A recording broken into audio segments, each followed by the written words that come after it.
Well, good evening, everyone. Watching from home, thank you all for joining in such great numbers. And I would like to welcome you to TBKx 2021. Today we will be talking about the impact of big tech, threats and opportunities for future business. First of all, I would like to thank Alumnia for making this all possible. Special thanks to Robert and Nadine for helping us in this process. I would like to thank the speakers. We have 5 of them. Amazing to see how in these old times they are willing to come to this location or help us out via Zoom to make this evening great. I would like to present to you John Blankendaal. He's Managing Director of Brainport Industries and he will be the chairman of the day. Floor is yours. Thank you, Dennis. Well, also on my behalf, a warm welcome to you all from your living room or in other places where you are. And still it's very, very unusual to stand here on this beautiful stage on the high-tech campus and look at an empty hall. So this is always very, very funny, but also very excitement to be aware that you are all present in your living room. Well, like Dennis said, my name is John Blankendaal. I'm the Managing Director of Brainport Industries. And I will spend a few words on Brainport Industries. And then we move over to our first speaker. So I'm not really a representative of the big tech, but of course we are involved in the high tech. And when you look at the Brainport region, where we are now, then is of course high tech very visible and present here. When you look at ASML, Philips and other companies, VDL, but also the suppliers that are working together in Brainport Industries. So Brainport Industries is a cooperative, a network organization of more than 100 high-tech companies working together to boost their innovative and competitive strengths by doing projects in the field of people, technology and market.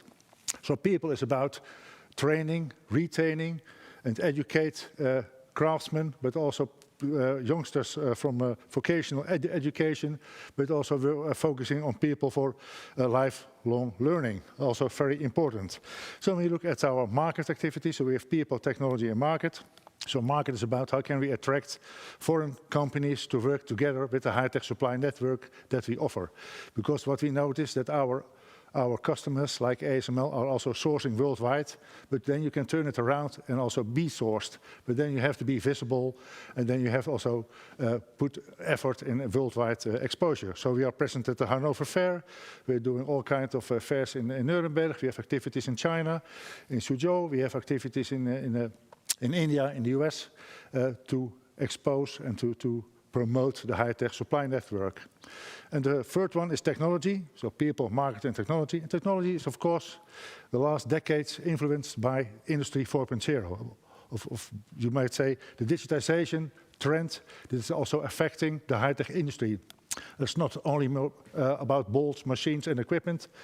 It's also about applying software in supply networks, apply software in machines. So think of machine learning, think of artificial intelligence, where Arne Botman will speak about later in this seminar. And digitization is playing a very important role. So when you look at our innovation program that we have, digitization is a very important topic. So we have projects running in the field of digital factory. How can we connect machines together? What will we do with the data? Is the data from the machine, is the data from the supplier or for the equipment manufacturer? So that all those discussions do we have with our equipment suppliers, but also connected factories. How do you exchange information in supply networks, in supply chains? And then the data have to be secure. Because you don't want to have any hackers in your database or in your information flow. It has to be standardized because you also want to share the information. So data exchange in supply networks is very important, and you would, of course, do it in a standardized way. Also, interoperability is very important. You want to exchange information between different platforms. And last but not least, of course, data sovereignty is a very important issue. And I don't know if the speakers will talk about that, because we want to be the owner of our own data. And when we look at the big tech, but also when we look at the US and also in China, and I remember the words of Peter Altmaier, the Ministry of Economic Affairs in Germany, he said, we don't want to be squeezed by the Far East and the Wild West. So we want to have also our own data platform, our own data sovereignty in Europe. So we are also very, very active in, okay, how can we create a data sharing platform for the industry to be more independent from the Far East and the Wild West, to quote him. Well, so this is also the topics where Brabant Industries is working on. Like I said, we do that with more than 100 companies, but also in close cooperation with the Technical University of Eindhoven, but also with the Erasmus University, with Fontis, with the Fonds, the applied technology, but also with vocational education. So together we form an integrated supply network with all the necessary competences to fulfill the needs of our customer. So where data is very important. So I think that we can move to the first speaker. And I want to introduce to you, then I have to look at my own data platform. That's a still old-fashioned A4 paper. So I want to introduce to you Jasper van der Boom, a PhD candidate at the Tilburg University for the Department for Law, Technology, Markets and Society, and as well as a member of the Tilburg Law and Economic Center. So well, you can find more information about this impressive curriculum vitae on the LinkedIn. And I will give the floor to you, Jasper. So thank you very much. You find the Yes, there you go. Okay. And thank you for the wonderful introduction. I first want to welcome everyone at home and thank Industria and Alumnia for letting me provide the first presentation for this event. And I'm going to talk about how big tech competes and competition law in relation to big tech. And now I know that not everybody in the audience will be a legal scholar, so I will try to keep it a little bit light. And I'm going to explain why we want to regulate big tech. And that is also an impact of big tech itself, right? It attracts regulation and it changes how we view competition and how we view markets. So what I want to talk about today are competition problems in digital markets and in relation to competition law, what the Digital Markets Act is, which is a new regulatory proposal by the European Union in order to curb the power of big tech and to make sure that we have a more vibrant European platform economy. And I want to talk about what we expect the impact of the DMA to be. So, what is the problem with competition in digital markets? And normally, we normally talk about competition in markets in a sense that we identify a very clear product market, like apples and oranges. And competition law is specialized in that. Competition law relies on a very clear market definition where we say, okay, let's say you are 10 sellers of oranges and you agree to fix your prices. That's what we call a cartel. And under competition law, Article 101 of the Treaty for the Functioning of the European Union, any cartel is prohibited and you cannot make price agreements between one another. Then we also have the abuse of a dominant position. So if you are a monopolist, for example, again, in oranges, then you can choose to extract immense profits or extra profits from consumers, charge them high prices, degrade quality, and we want to prevent that as well. So we have a special provision for that as well. And then finally, there's merger control. So we look at when two companies merge or acquire one another, what is the effect on the market? Will we still have competition?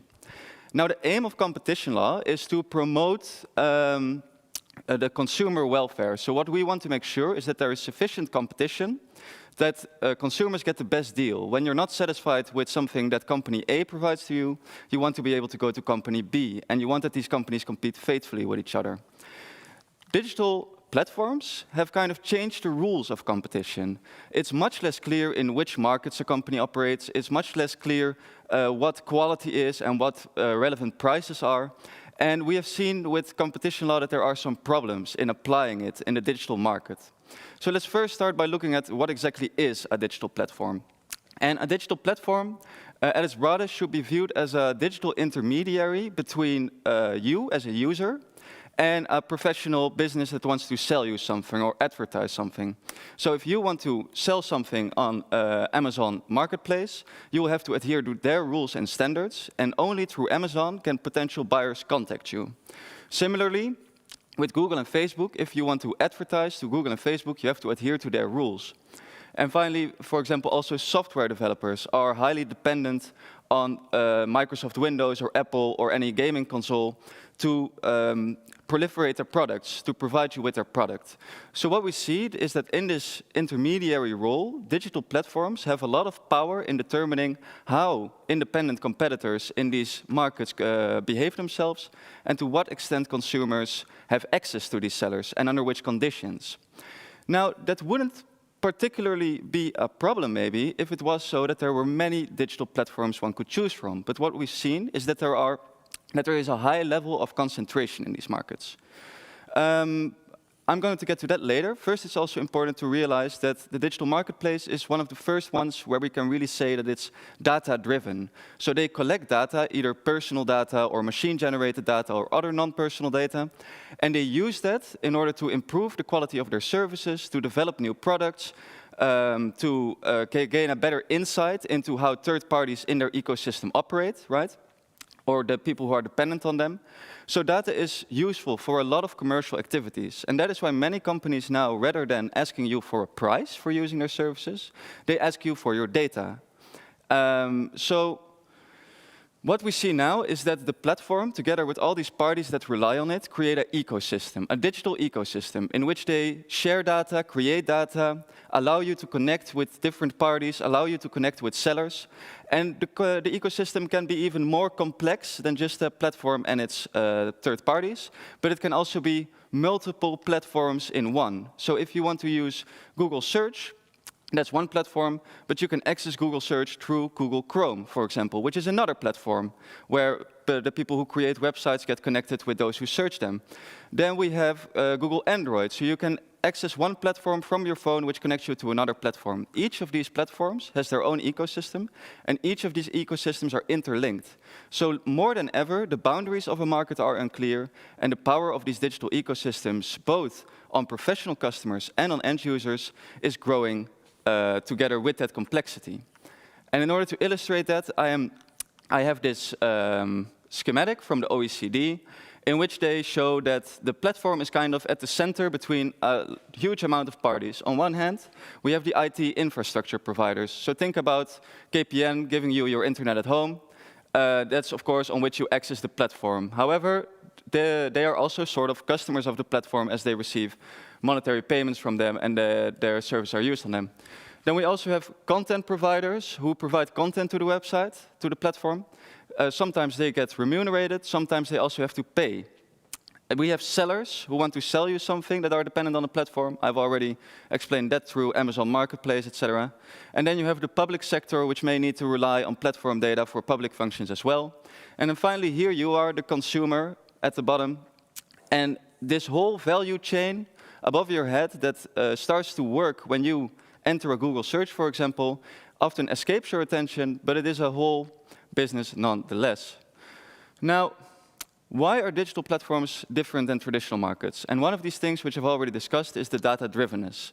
But there are some effects, some economic characteristics of digital markets and platforms that lead to a high level of concentration. And the first one is strong network effects or network externalities. When you think about social media, such as Facebook, you know that it's not useful for you to join a social media with no other members. If you are the only member on a social media, you don't have a product at all. But the more people join, the more valuable and powerful this platform becomes. And that also creates a sort of lock-in. Once you are a member of a certain social media that holds all your friends and all your family members and professional contacts, you will find it hard to leave, especially if there's no alternative where you also have a network. Then we have strong economies of scale, which means that bigger is better. Oftentimes, digital products have the largest chunk of their cost goes into product development and infrastructure. But once they have a digital service running, then it is very cheap to copy or distribute their service. It costs a lot to create a search engine, but to provide a single search query, the answer to a single search query, doesn't cost you anything really. It's near zero. So the more scale you have, the more you can spread out those initial costs over a large number of paying customers. Then there are also strong economies of scope. There are a lot of spillovers. So if you are good at creating one platform, you gain know-how and data that is relevant for entering other markets, which leads to the creation of these ecosystems. And then moreover, they are highly dynamic markets. So it's not the case like in the vacuum cleaner, that we have a technology that stays mostly the same, but we have sustained innovation. We make the same product a little bit better every time. Instead, we have one product that maybe gets displaced completely by another product. And the only way for that to happen is if there is a challenger that can enter the market with a new product. What is the problem here then with digital platforms? It's because of these economic characteristics that they grow stronger and expand across more markets. And with every time they expand across more markets and they grow larger in size, it becomes harder to effectively compete with them for small and medium enterprises. And the moment where we don't have any entry from small and medium enterprises, that's the moment where we cannot get the disruptive innovation that we seek in digital markets. Now, why is this a problem for competition law? And that answers the question of why we need regulation as well. Competition law is primarily aimed at bringing more competition into a market. But with digital markets, we see that competition for the market is important. We don't see much competition on price or quality or these kind of things. We do see it in some markets. We don't see it in others. You see it more with the Amazon Marketplace than that you would see it with Google Search. But the primary function of competition law is enhancing consumer welfare by introducing more competition, which is not really possible here, because concentration seems to be a natural outcome. Now, if we would then rely on competition law, that would mean we would constantly have to make new cases. If somebody is always going to be dominant and you have to fight this ex post after the facts happen, the Commission will constantly have to start new competition law cases, which cost time and money and resources and cause uncertainty. We don't want that. But then on the other hand, if we don't have any market intervention, then entry into the market becomes very unlikely, and it becomes more and more unlikely, more and more likely that we have degrading quality, consumer lock-in, a lack of innovation, or other inefficiencies. So how do we want to resolve this problem in the European Union? And therefore we have the proposed Digital Markets Act. And the Digital Markets Act wants to impose a series of obligations on digital gatekeepers, on digital platforms, to make sure that competition can happen, that entry can happen. Now, I'm going to go very quickly through the contents of the DMA. I don't have a lot of time, so I will talk about the primary functions of the DMA to explain their impact. Well, the Digital Markets Act only focuses on a small group of platforms, actually. They have a very clear schematic that determines who is inside the scope of the DMA, so who is being monitored and who isn't. And the core idea is to impose these regulations on the biggest companies so that the smallest companies have additional opportunities to compete. Therefore, the European Commission has created a list of the most concentrated platform markets. So they determined that the online intermediation services market is one, online search engines, online social networks, video sharing platforms, number-independent personal communication services, so not SMS and landline telephone, but only things like WhatsApp, operating systems, cloud computing services, and advertising services. And they may expand this list at a later date. Now, these are all services that we know are provided by these already dominant ecosystems, these big ecosystems. So we see that there is actually a quite clear scope right now on who the EU has used to inspire their regulation. But just because you start an online intermediation service, so let's say you start a new Uber or the new Lyft, you don't want to be held down by these regulations in developing your service. And therefore, they have made sure that it only applies to the biggest ones.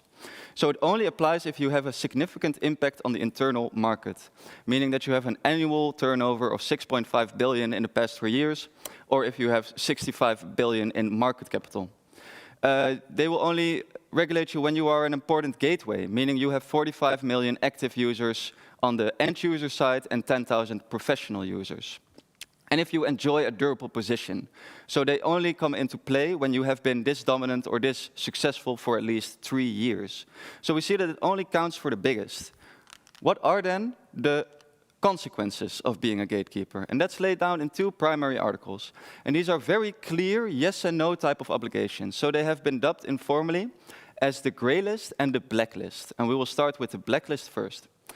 The blacklist prohibits certain behaviors completely, so there's very little room for negotiation or discussion with the Commission.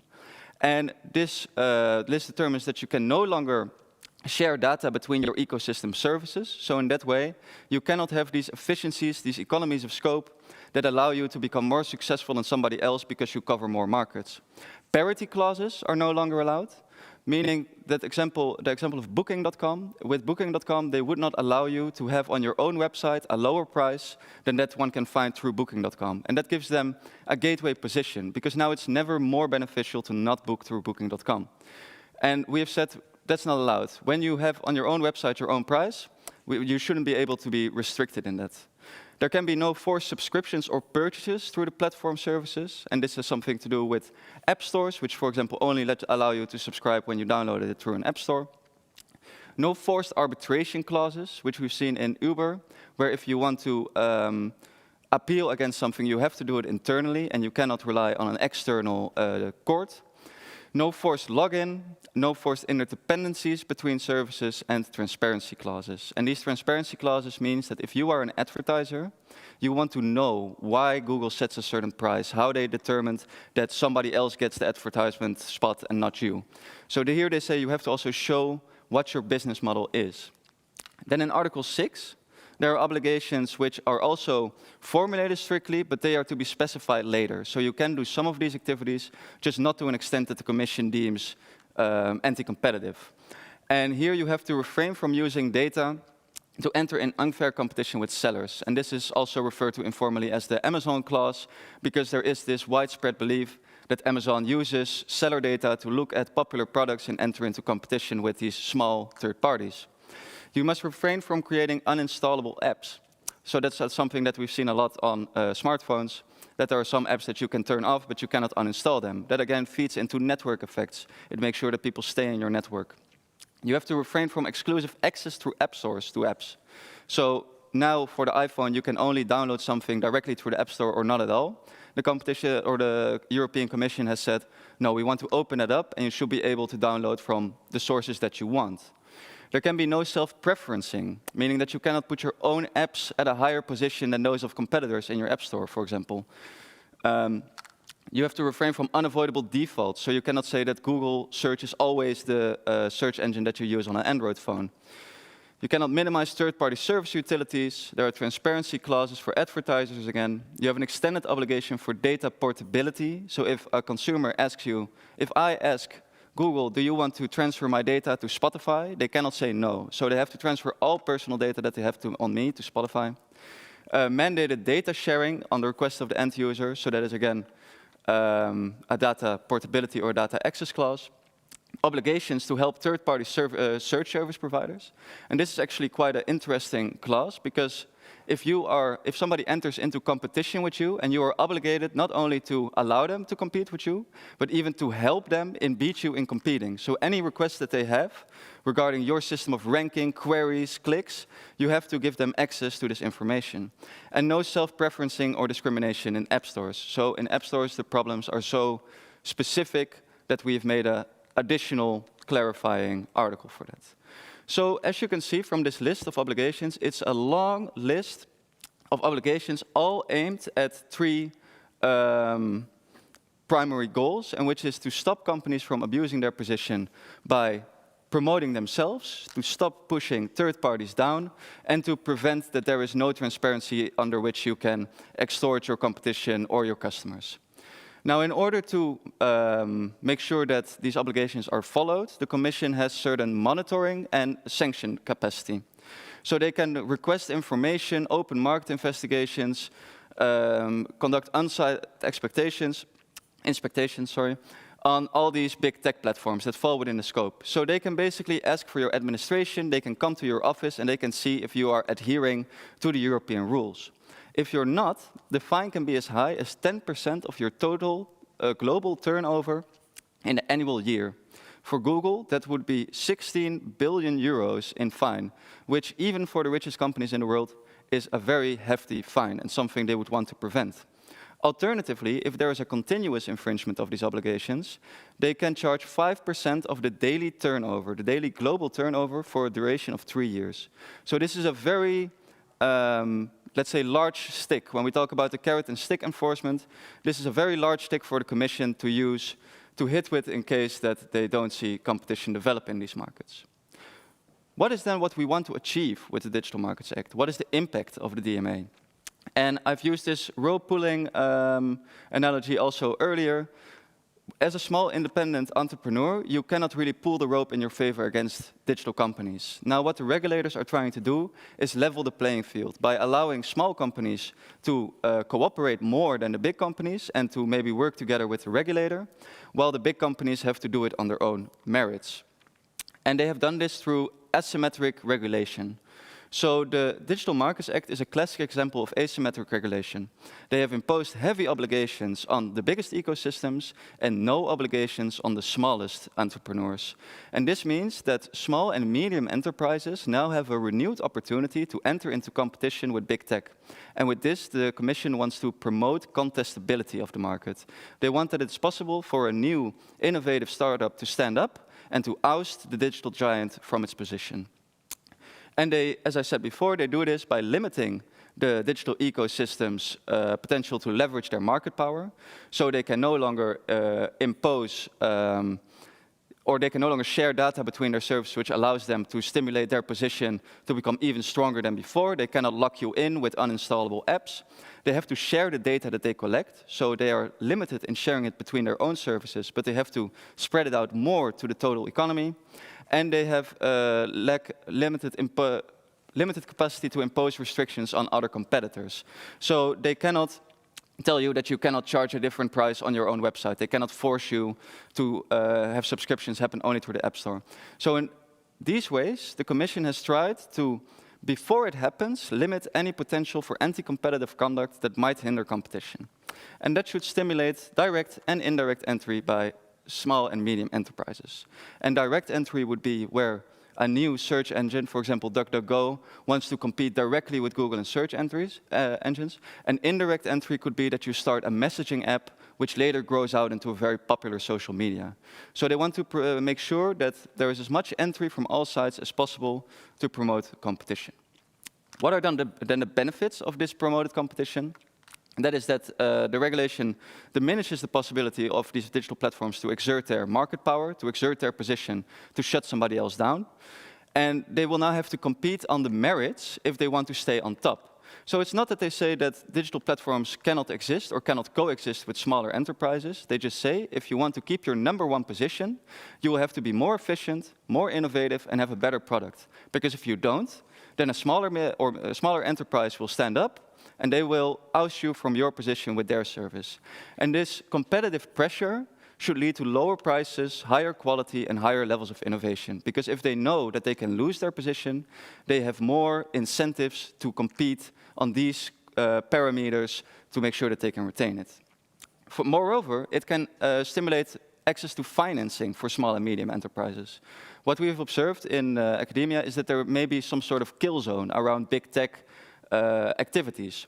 So if you say to an investor, I'm going to start a new social media, and they know that Facebook is already very active there, they might not have the incentive to give you any money. They might not have the incentive to invest in you because they are afraid that after their initial investment, you'll be bought out or you'll fail, they lose their investment, or their investment rate of return is minimal.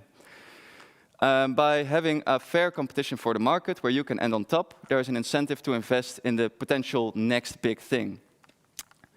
Looking forward, what does this mean in practice for entrepreneurs and for business specialists?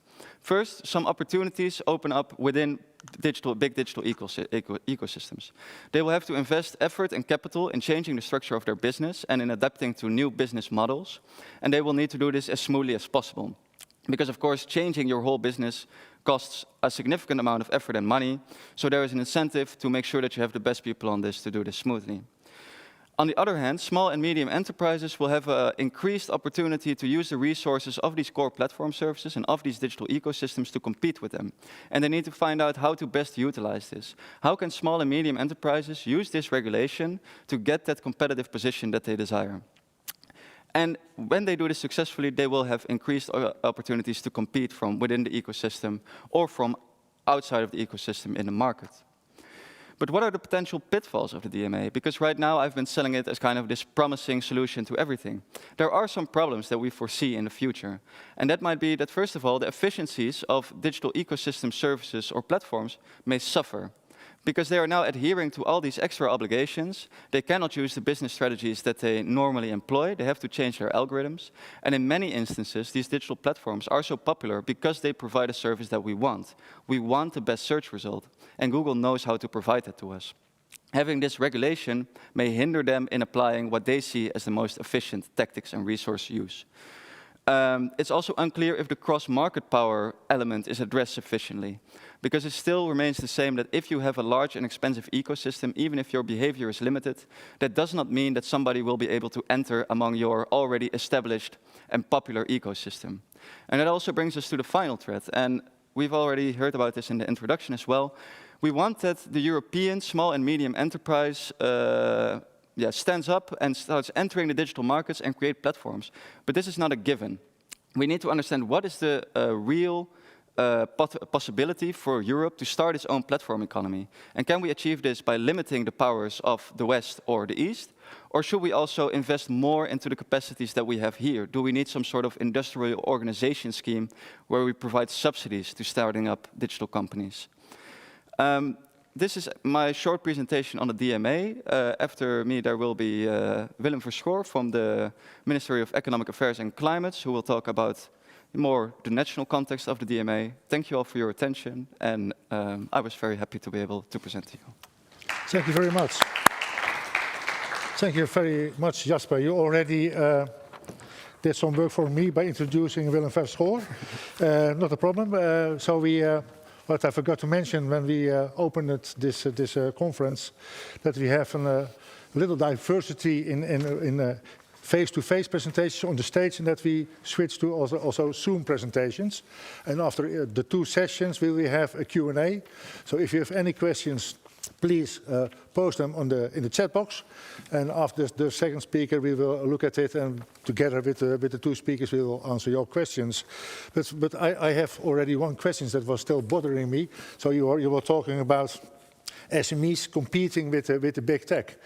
But that's perhaps literally competing with the same services that the big tech has. But when you are an SME company and you want to have, you don't want to have the vendor lock in for your equipment, and you are not coming up to the level of 6 billion, but still you are dependent of the platforms. How can you avoid that? How is the DMA helping us to create, to open the equipment and not to deal with the vendor lock-in?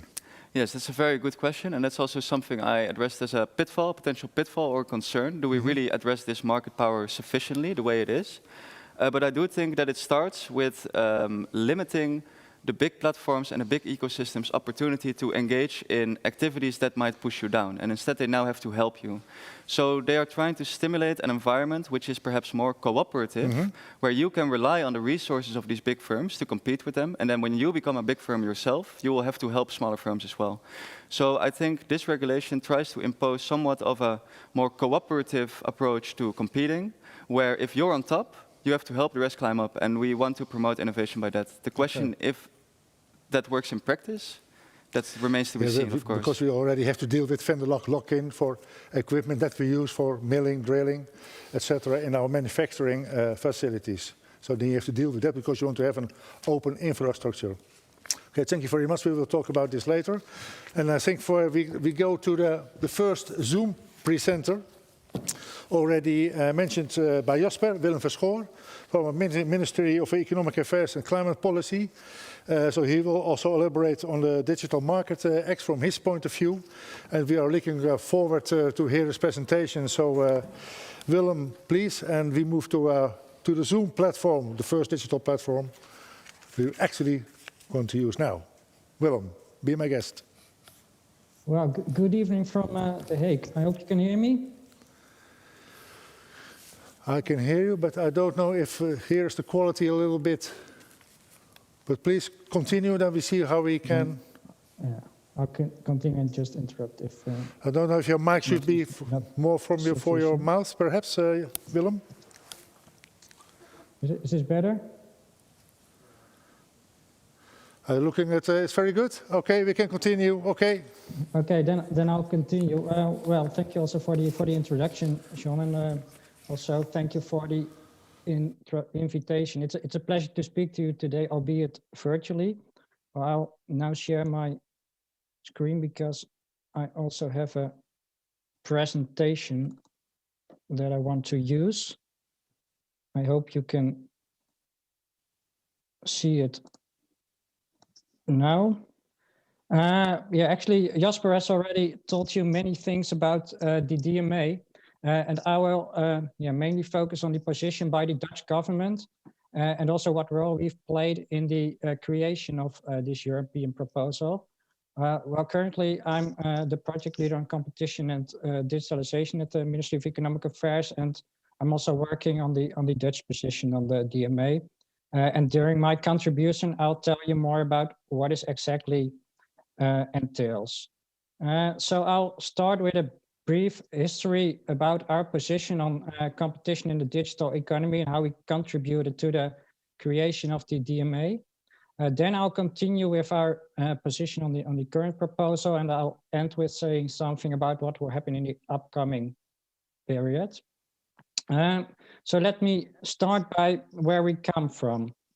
Because as the Netherlands, we've been one of the first member states with a specific position on competition in the digital economy. Because early 2019, we decided to launch a public consultation. And in this consultation, we asked what developments respondents saw in the digital economy, specifically with respect to the position of large platforms. And we moreover asked whether the current competition framework is sufficient and what follow-up steps we should take. And since it was a public consultation, everybody was able to respond. So we received responses from platforms, business users, and their representatives, but also from competition lawyers, for instance. And business users mentioned that they were dependent on a small number of large platforms.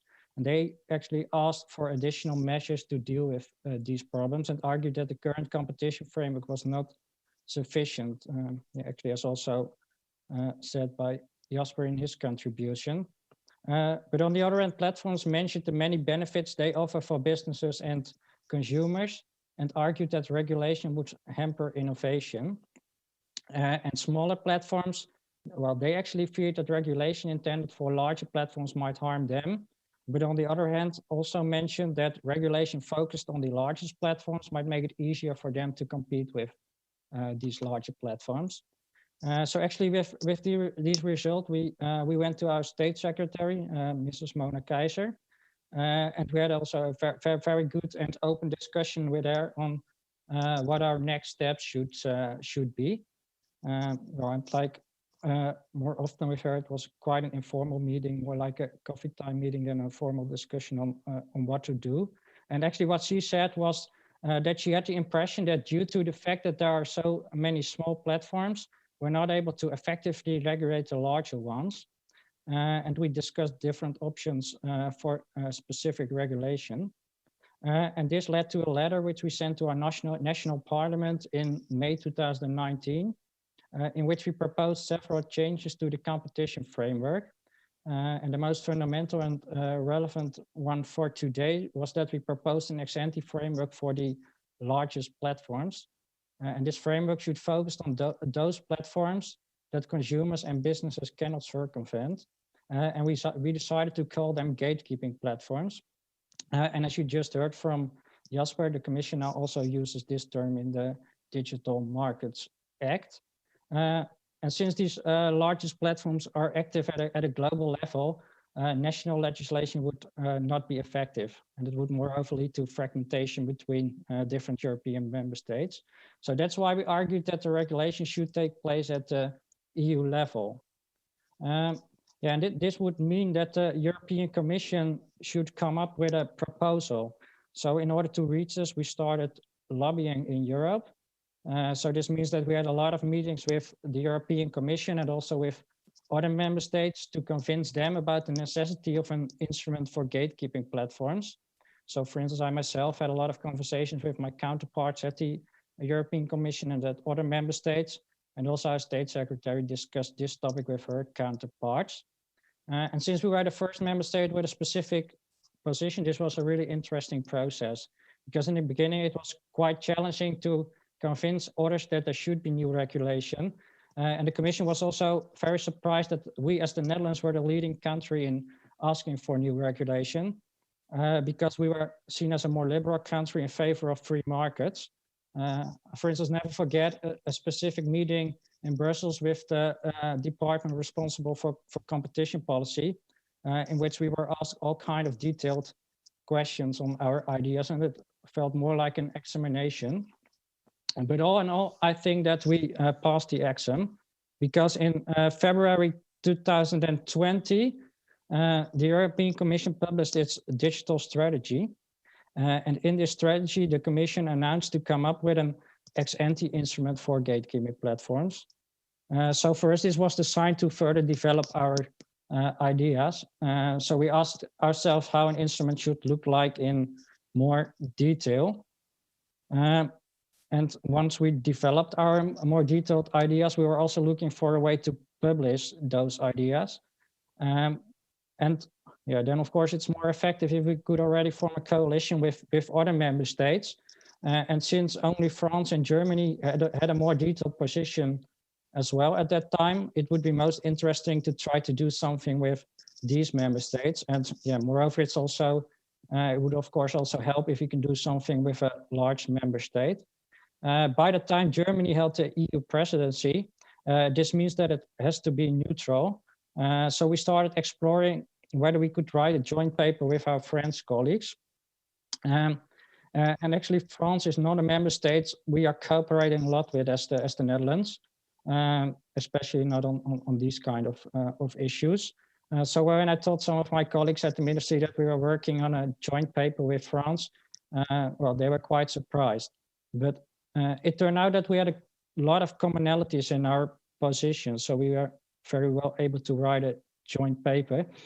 And of course, we also wanted some publicity for this paper. So this led to a joint interview between our state secretary and her French counterpart in the Financial Times. And you see a picture of the article here on my slide. And later also Belgium co-signed the paper, and the paper was actually received very well. Yeah, and of course, for us, it's also interesting to read something about your own work in a newspaper. And yeah, as you also see in this Financial Times article, I don't know whether you can read it. It also states that Paris and The Hague have traditionally held divergent views on how to regulate the tech industry. So we're not only my colleagues, but also yeah, journalists, but also platforms, business users who were quite surprised that we did this with our French colleagues. Another interesting thing is that the article also said that the joint paper says that breaking up large tech companies is on the table. But if you read the paper, we're not at all talking about breaking up platforms. So actually, this brings me to my second part. So where are we now? Well, I don't think that I have to say anything about the DMA itself, because Jasper did that very well. So I can actually straight on go to the Dutch position, because in February of this year, we published our position on the proposal. And many of the ideas we mentioned in our paper with France and Belgium come back in the DMA. So in all, we are very positive about the proposal. I think for us, it's very important to have a balance between speed and certainty on the one hand, and flexibility and future-proofness on the other hand. So for instance, yeah, we should have a fast approach without any lengthy market studies and procedures, especially in this fast developing markets. And moreover, there should also be certainty for platforms and business users. But on the other hand, due to the fast developments in digital markets, it's impossible to regulate anything beforehand in detail. And we should also have a future-proof regulation. And moreover, even the largest platforms, so the gatekeeping platforms, differ. And we do not want to nip innovation in the bud. So there should also be some flexibility. But I think that the Commission managed quite well in finding the balance. So for instance, with respect to the scope, the more objective thresholds, for instance, based on turnover lead to certainty. But there's also a possibility to designate a platform as a gatekeeper based on a market study. more on qualitative criteria, and that leads to future-proofness. Moreover, we're also positive about many of the obligations and prohibitions in the DMA, like data sharing or the prohibition on self-preferencing. And finally, we're also happy that enforcement takes place at the EU level by the Commission, because since we're talking about platforms that are active in the entire or significant part of the EU, this is more effective than having enforcement at the national level. But it doesn't mean that we do not have suggestions for improvement. Let me quickly go through them. I think the first one was also mentioned by Jasper in his at the end of his contribution. So our first point is that the role of ecosystem is insufficiently taken into account. The current proposal focuses on core services like search engines, app stores, social networks. But as also told by Jasper, the largest platforms offer an entire ecosystem of many of these services, and combining these services might strengthen their position. So it's better to look at the combination of these services than do all the services separately. And secondly, we also believe that there should be more flexibility. We believe that the DMA is currently too much focused on a detailed list with prohibitions and obligations. Well, Jasper already went through all these prohibitions and obligations, but we believe that there should be a flexible element to better take into account the differences between platforms. And moreover, we cannot predict any future negative behavior yet. The proposal is not flexible enough in the possibility to impose measures we cannot foresee at this moment. And this might lead to the risk that the proposal becomes outdated by the time it enters into force. And thirdly, we believe that the role of national authorities should be improved. So although, as I just said, enforcement should take place at the EU level, national authorities might play an important supporting role. It might, for instance, be easier for small Dutch businesses to go to a national authority than having to go to Brussels to the Commission. So with this position in mind, we of course want to have as much support as possible for our ideas. This first of all means that other member states and the Commission should know what our position is. So then it could help that the media writes about our ideas. So that's also what we tried. And here you see a screenshot of an Euractiv article. That's a well-read news site in Brussels. And that news site wrote an article about our position and, for instance, also mentioned that our point about combining the different services in an ecosystem. And secondly, we have to form coalitions with other member states, because in the end we can only realize our ideas if more member states support them. So this again means having bilateral discussions to see whether other member states agree with our ideas. And we're currently also working on a Friends of Effective DMA coalition with at least Germany and France. And perhaps other member states will join as well, since, I cannot imagine that someone's against an effective DMA, isn't it? So let me then go through my third part. So what's next? Let me end by saying something about the process in the upcoming period. And actually, I should give you a warning, because it will take quite some time before the final proposal will be published. Because we're now at the stage that the Commission has published its proposal, but now member states and the European Parliament have to approve the proposal. And just like us, other member states have suggestions for improvement as well. So perhaps now the real work starts in Brussels. Because at this moment we do have meetings with other member states to discuss the proposal in detail in the so-called council working groups. And we are doing this together with our colleagues that are permanently based in Brussels. During these meetings, we discuss every article and propose suggestions for improvement on these articles. And this should lead to a proposal that a majority of the member states should agree upon. Once we've reached an agreement, this is also discussed at ministerial level. so with our state secretary and her counterparts. Well, normally this would have meant that we would quite often go to Brussels physically. And as the Netherlands, we really have the benefit that Brussels is not that far away for us. So we're often one of the few member states where the experts from the capital are actually present during the negotiations. In most other member states, they're represented by people permanently placed in Brussels, but that are often not really experts on the topics. But now everything is different because the negotiations take place virtually. And here you also see a picture of one of the rooms where member states negotiate in Brussels. Although this room is reserved for high-level meetings, and we often have much smaller rooms without any windows. So in that sense, it's not that worse that negotiations take place virtually now. In parallel with other member states, the European Parliament will come up with its own amendments.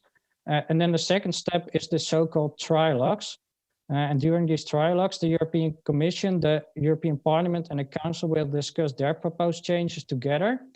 And the Council, so we as member states, are represented by the member state that held the EU presidency at that time. So currently, for instance, this is Portugal. And in these trilogues, the different suggestions are discussed, and this will lead to a compromise proposal with both the European Parliament and Council can agree on. And once they reach the compromise, the European Parliament and member states formally have to agree with the proposal. So that's step 3. And for member states, this voting is based on quantitative majority voting, meaning that it's also based on how many people live in a member state, so in the end, it's if many of the big member states are in favor of a proposal, it will be approved by the Council. So that's also why it's so important to cooperate with member states like France and Germany. And after that, actually the proposal will be published and enter into force. But it would surprise me if we will finish this process before the second half of next year.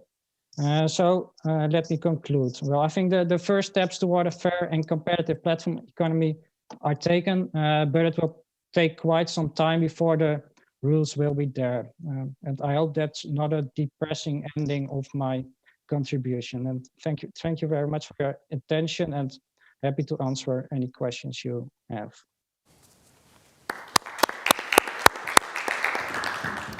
Thank you very much, Willem, for your contribution to this conference. We have now plenty of time for some questions until our first break. And you were also talking about the negotiations of the DMA. Can you perhaps, Jasper, tell me what is the legal status of the DMA at the moment? What do you mean with the legal status? Is it already in place, no, the no. law? Okay, no, so it's proposed now. It's proposed now. Like and what is the time frame which you can underline it? When it will be ready? When can we compete with the big tech? Enters into action, I do not know. I think perhaps Willem has more insight than me, but I would not say within the coming 2 years at least. But yeah, I think then you're even optimistic, if I may add. Yeah, well, it's very difficult to say something about this now because it really depends on how many discussions we, for instance, have with other member states. And if there are really fundamental issues, it could take quite some time before we've reached an agreement. So based on my previous experiences, it could go quite fast, but sometimes we do have several meetings on, for instance, one article. And since it's a really fundamental new proposal, I think the negotiations will take quite some time. So as Jasper said, I think if it will be in place within 2 years from now, I think that might be realistic. Isn't that not too late when you look at all the developments in the big tech? Because you are also talking about speed, you're talking about flexibility. What does that mean for? Because 2 years is still a long time, and we see, of course, the developments are going very fast. Also within the big tech, how are we dealing with that in the meantime? Do you have an opinion about that? Me, personally, I do believe that the curse of maybe law and regulation in general is that it's always too late, because of course you have to wait for the problem to materialize before you formulate a solution.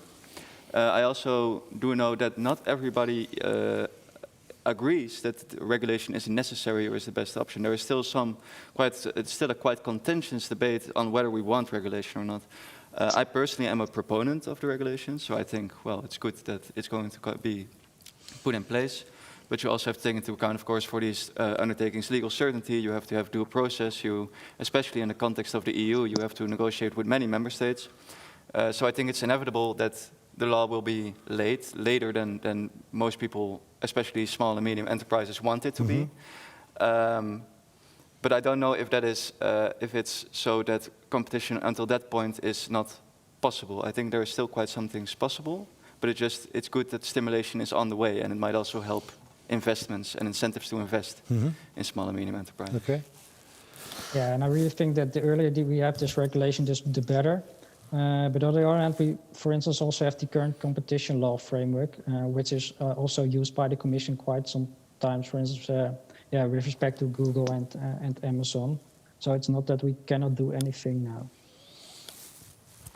So I also had a question from one of the people watching.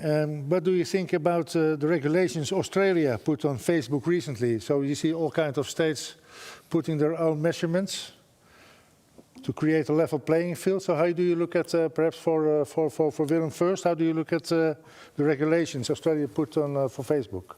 Yeah, I think that had a slightly different objective than the objective of the DMA.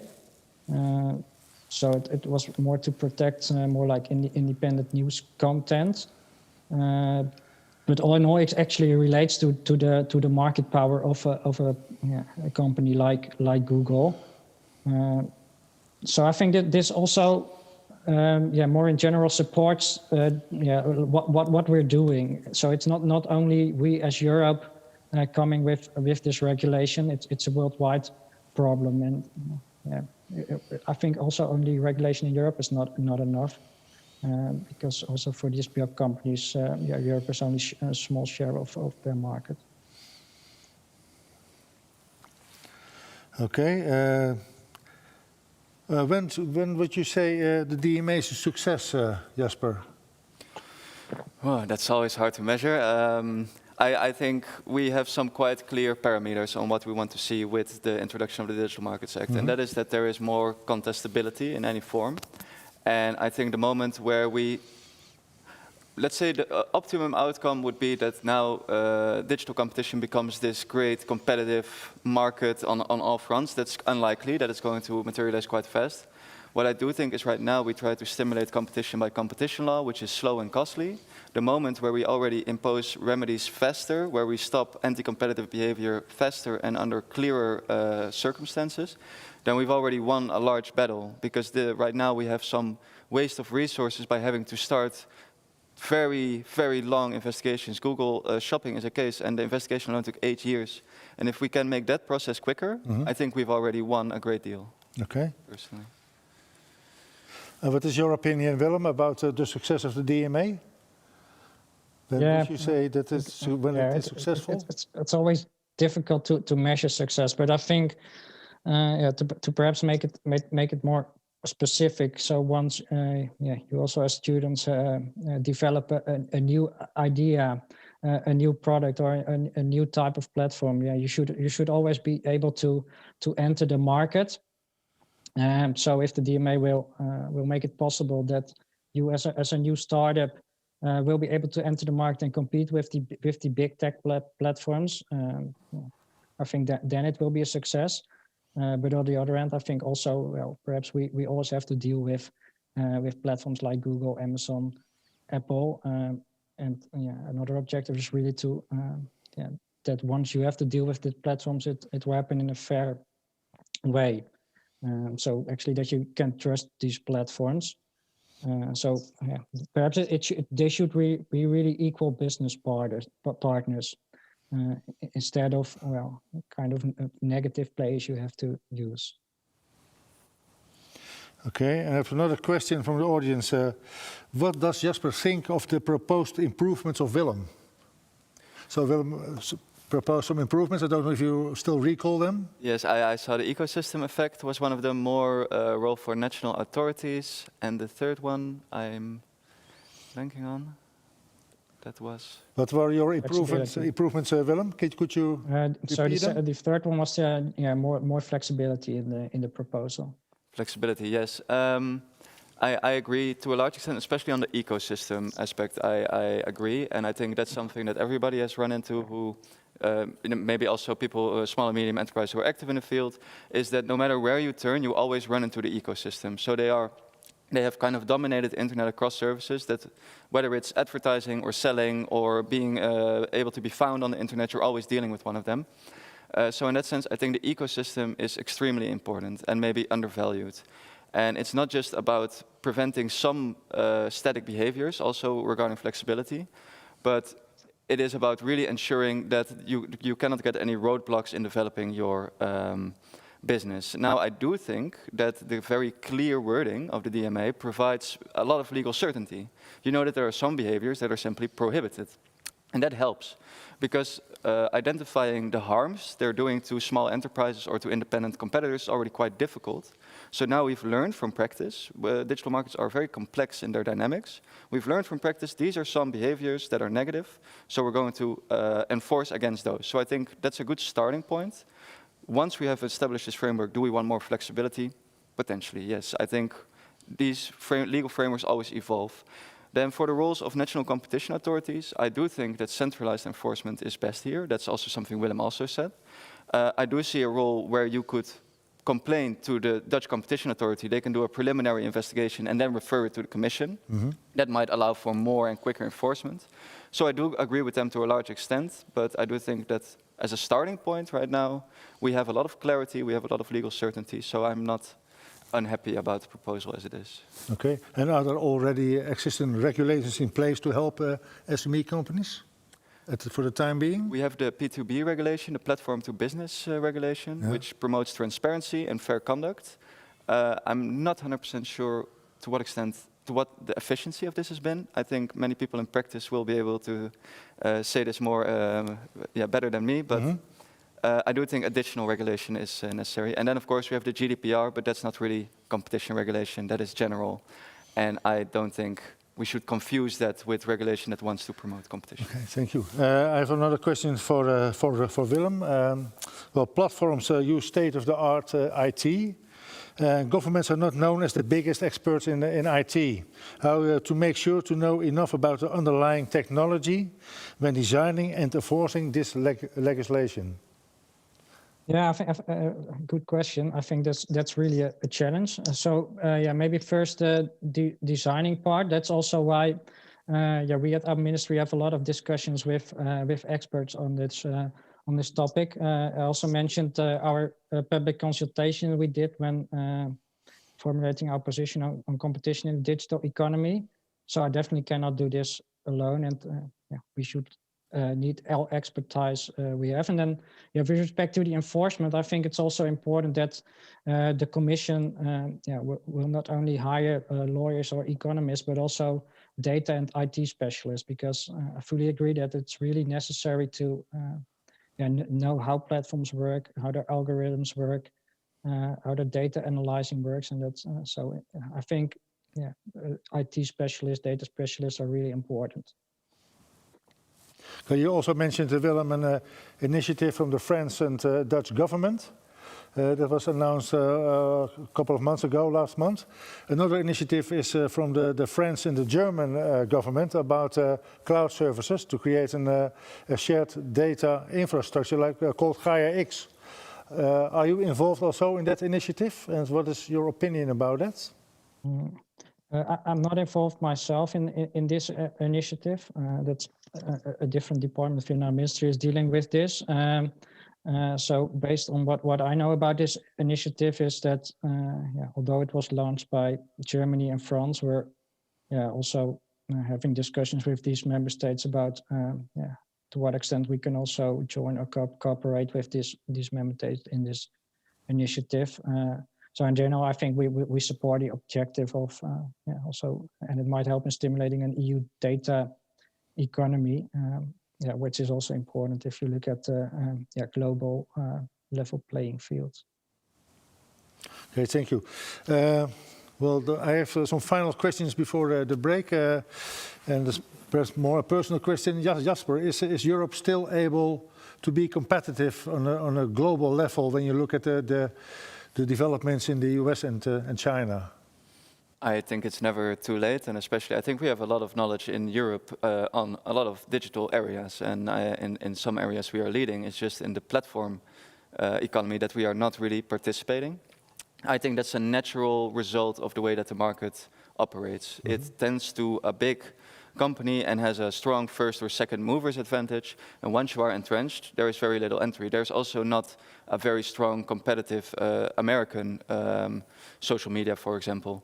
We've seen some competitive pressure from the Chinese sphere of influence, but they never adopted the Western companies. So I think the moment where we would have a regulatory framework in place that allows for dynamic entry and that allows for indirect entry and contestability, then the next market leader may be European. I do think we might have to have some extra investments in that, in the sense that in form of perhaps subsidies or private investments, hopefully. But I do think Europe can compete if we have both the regulatory framework in place to curb bigness that exists now, mm-hmm. and a way to promote small and medium enterprises to become big enterprises in Europe. Okay, thank you. Willem, the same question for you. Yeah, I fully agree with what Jasper said. Well, I hope that the DMA will contribute to this, as I said, that it might be easier for EU companies to enter the market. But this is, I always say that, well, I'm more dealing with the risk side of this, and you also have the more the chances side or the opportunity side, and that's also startup policy and how should we stimulate startups. I think that's also very important here. And well, I think we do have also in the Netherlands some examples of successful platforms, like Just Eat Takeaway or Booking that are active at a global level. Okay, thank you very much. I think this is the end of part one. We will now have a short break from almost 15 minutes, so 8:10 we will continue with our next speaker. And for the time being, please stretch your legs, grab a cup of coffee or a glass of water, and I see you in 15 minutes. Thank you very much. Thank you very much. So.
short break. At least we did, and we continue with our next speaker. And I'm very happy to introduce the AI Coalition, a fast-growing new initiative in the Netherlands. And I'm very proud that I'm also one of the members of the AI Coalition, and I'm also participating in several activities of them. So it is an honor for me to introduce Anne Botman, project manager from the AI Coalition, and she will present how we in the Netherlands are working together on AI. So we did it also from a Zoom interview. So please, Anne, be my guest, and the floor is yours. Okay, thank you.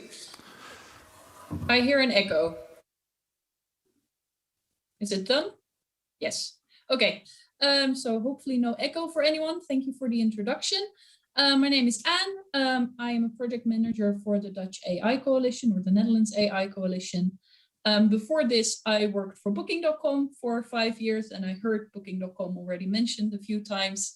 I was a product owner for one of the IT security teams, and in that team, we also worked on, for example, modeling attacker behavior and recognizing bad behavior from good behavior. Now I'm in a very different position at the Dutch AI Coalition, and today I'll take you through very briefly a little bit on why do we have this coalition, where did it start, what does it actually mean to have this coalition, what does it look like, what does it do, how does it work, and at the end I just have a few brief examples of projects that are happening as of right now. But of course the start of this event is big tech, and we're talking about the Netherlands AI Coalition, and when you look at big tech, quite quickly or automatically, you're immediately also looking at AI. You're looking at the questions around what data do they collect from me? How are they using that data? What happens if I don't want them to use that data anymore? Quite a few of these things were also already mentioned by some of the previous presenters and by John. Who is the owner of the data that you give away? But also what happens when they model things based on bad behavior? Where does the bias come in, and what are they doing to prevent that? And all of these big tech companies and big platforms, they have a big share in how we view AI and what it can do. Obviously, as I think everyone from industrial engineering, because as far as I can see, you actually already do quite a bit with AI in the study, and also afterwards probably. AI in it and of itself is not a bad thing. AI is used in many, many application areas, from climate change, food safety, poverty, in government institutions, in small and big companies, in very big companies, but also non-profits, and your family is using it when they're using the new face swap app and sending fun messages to you. So AI is everywhere, and big tech has a big role to play in this field. With the coalition, I guess what we've done a little bit is look at, okay, so AI is already everywhere. Big tech has a very big part in this. How are we going to actually look at what do we want to do with AI, and how do we think it should be implemented and used? And from that standpoint, the first thing to actually start with is that a while ago, I think in 2019, the Dutch government came out with a strategic action plan on AI within the Netherlands. So when you look at how well are we actually doing AI, there's a lot of ranking systems, and there's a lot of places that sort of make these lists. This one that you see on the slide is from Stanford. You also have one made from Oxford, and McKinsey has built a model around this as well.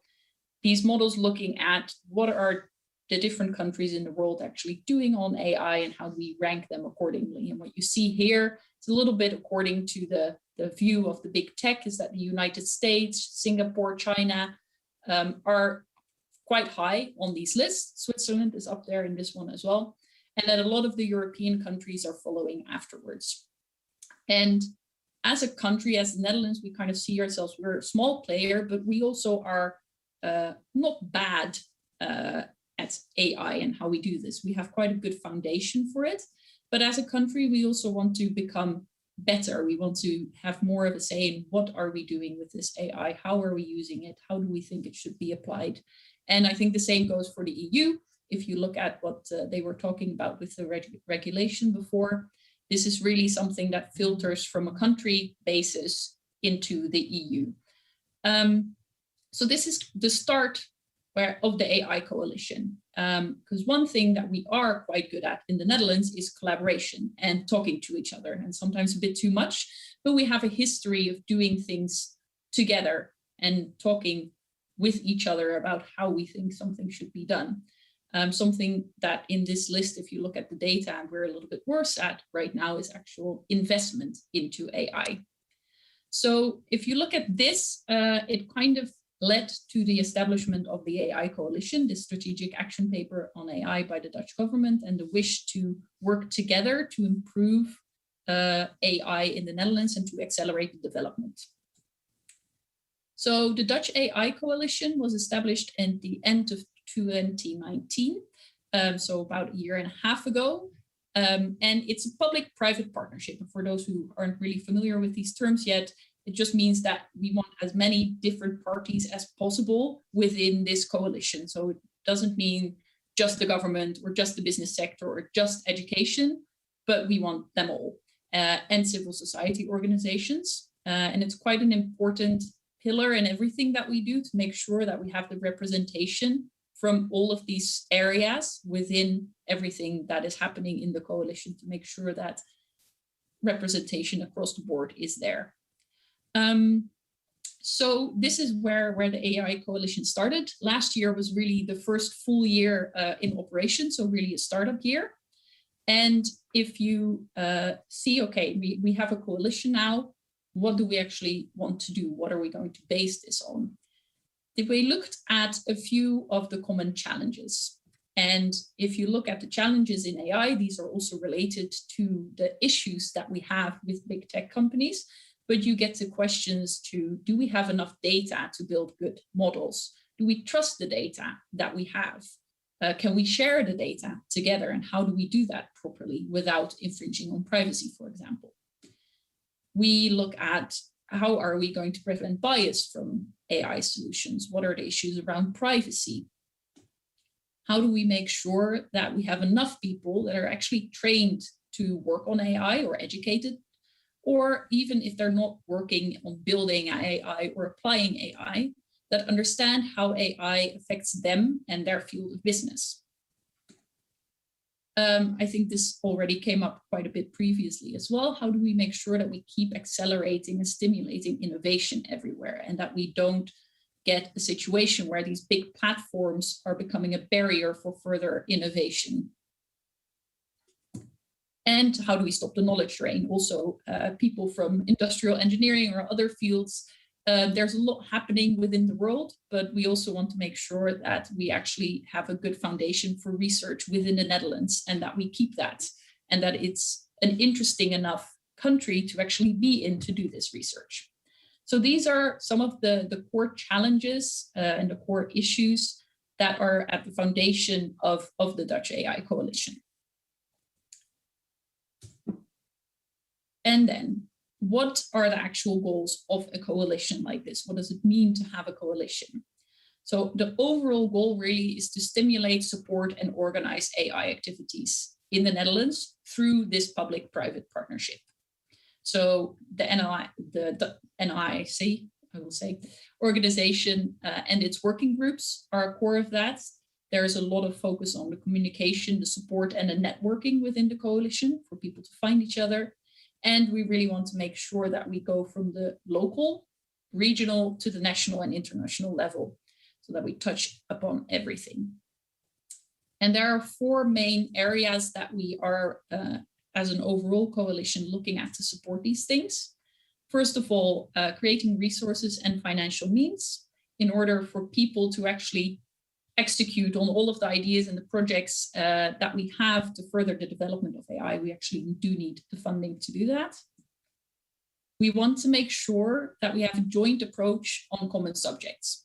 So all of these challenges that I mentioned previously around human capital, how do we make sure that we have enough people educated on AI? These are things that are a common challenge across the board in whichever sector you look at. We want to make sure that everyone in the entire value chain is represented. So this again also grabs back to the fact that we are a public-private partnership, and we want to make sure that all parties are actually within this partnership. So that goes from the fundamental research that are actually people who are actually researching new forms of AI and modeling, to companies, bigger companies actually implementing these things, but also the application at a lower level. So for example, small, medium-sized businesses that are applying or implementing software that runs on AI. And lastly, very important, to build the connection. We are a Dutch AI coalition, or the Netherlands AI coalition, but to also make sure that we build and maintain the connection with Europe. So we are doing international missions. We are working together with similar coalitions, for example, in Belgium, to make sure that we also stay connected to what's happening in Europe, and that even on that level, there is an aspect of exchange happening. Okay, now the organization itself.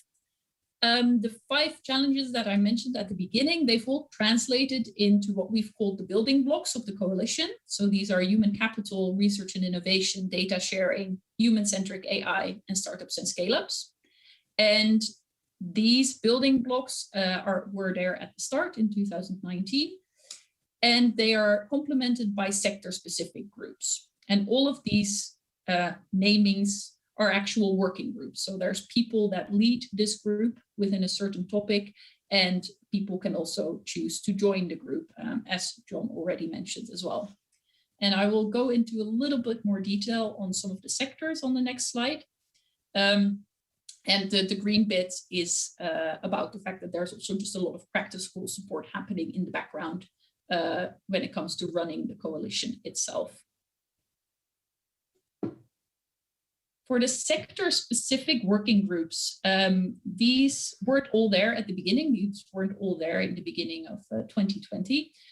So they all started, the ones that we have on this list now, they all started over the last year in 2020. We started with 5 working groups that were sector-specific, and we now have 13. We think we have quite good coverage at the moment, but we can still see that there might be some added next year. I'm getting a message I have bad internet connection, but I hear nothing, so it's okay.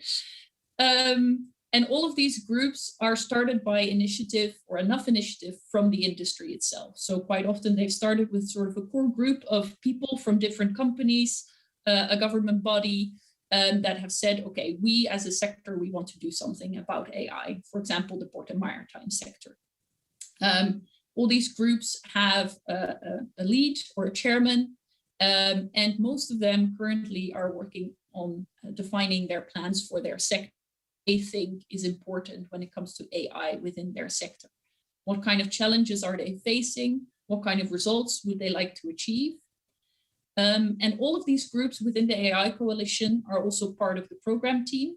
And what you see there is that we get very interesting discussions, for example, about autonomous driving, which is very similar to autonomous shipping, which is what the port and maritime sector is looking at, but also has links to autonomous farming, where you have self-driving tractors, for example, within agriculture. So that even on the topics that we haven't identified yet as being a common denominator, there are links being made between these sectors. Of course, as a coalition, we also have members. So everyone who is a registered business or company within the Netherlands can become a member. Unfortunately, we don't have students as a member, but we do have universities.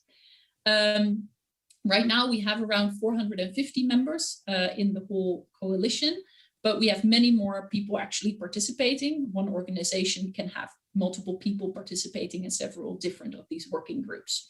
And here you also see we are not discriminating. So also big tech companies can actually join the coalition. It is open to join for people who or companies who are registered in the Netherlands. Currently, we have Amazon, Microsoft, and Google, who are also a member of the AI coalition. But if you look at it, we also have quite a few other large corporations within the Netherlands, like Ahold and Booking.com, IBM, and quite a few of the banks that are also members of the coalition. And quite a few of these have people within the company active in certain working groups. So within that working group, they'll be working with people from small and medium-sized businesses, startups, governments on a certain topic, which is exactly the kind of collaboration that we are looking for. Now, the last bit, I'm not sure how I'm doing on time, so I hope that's okay. The last bit of the presentation, I would just like to give you a few examples, because it can be a bit abstract of, okay, we have a coalition, we have people and they're all working together on something. And in a few of these working groups, things are already happening. So last year was a bit of a startup year, but there's a lot of projects that are coming out of it now. One of these projects is called ELSA Labs, which is from the Human-Centric AI Working Group. And ELSA Labs stands for Ethical, Legal, and Societal Aspects of AI. And it's a form of a field lab where they want to look very early on at very specific use cases within a certain field. So for example, I think the ones that are up for being the first ELSA Labs are around poverty reduction or smart cities. To stimulate the active involvement from citizens in these labs and early identification of potential societal impact and controversies. So this is a practical solution that will be implemented already the first labs the coming months, where they're looking now at selecting which topics will be the first for becoming an actual ELSA lab.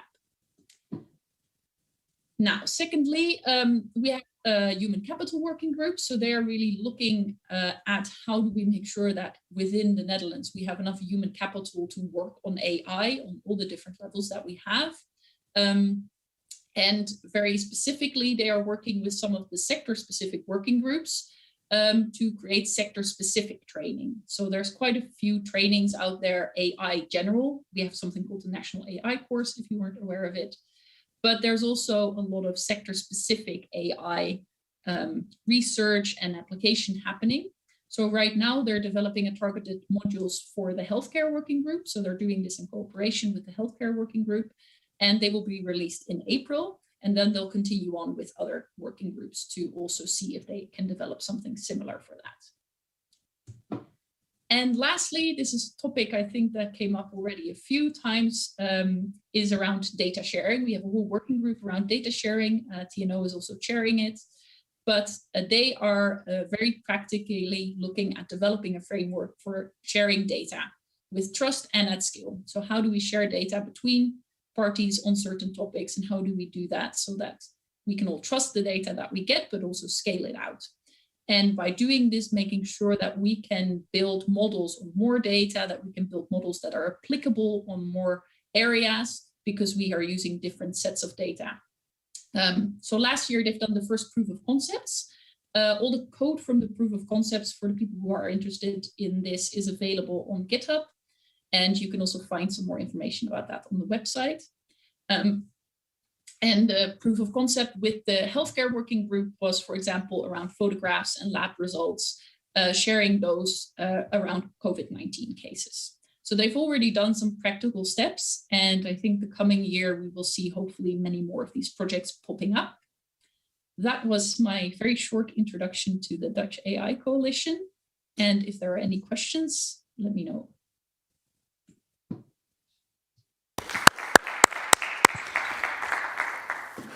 Thank you very much, Anna, for sharing your vision and the activities of the Dutch AI Coalition.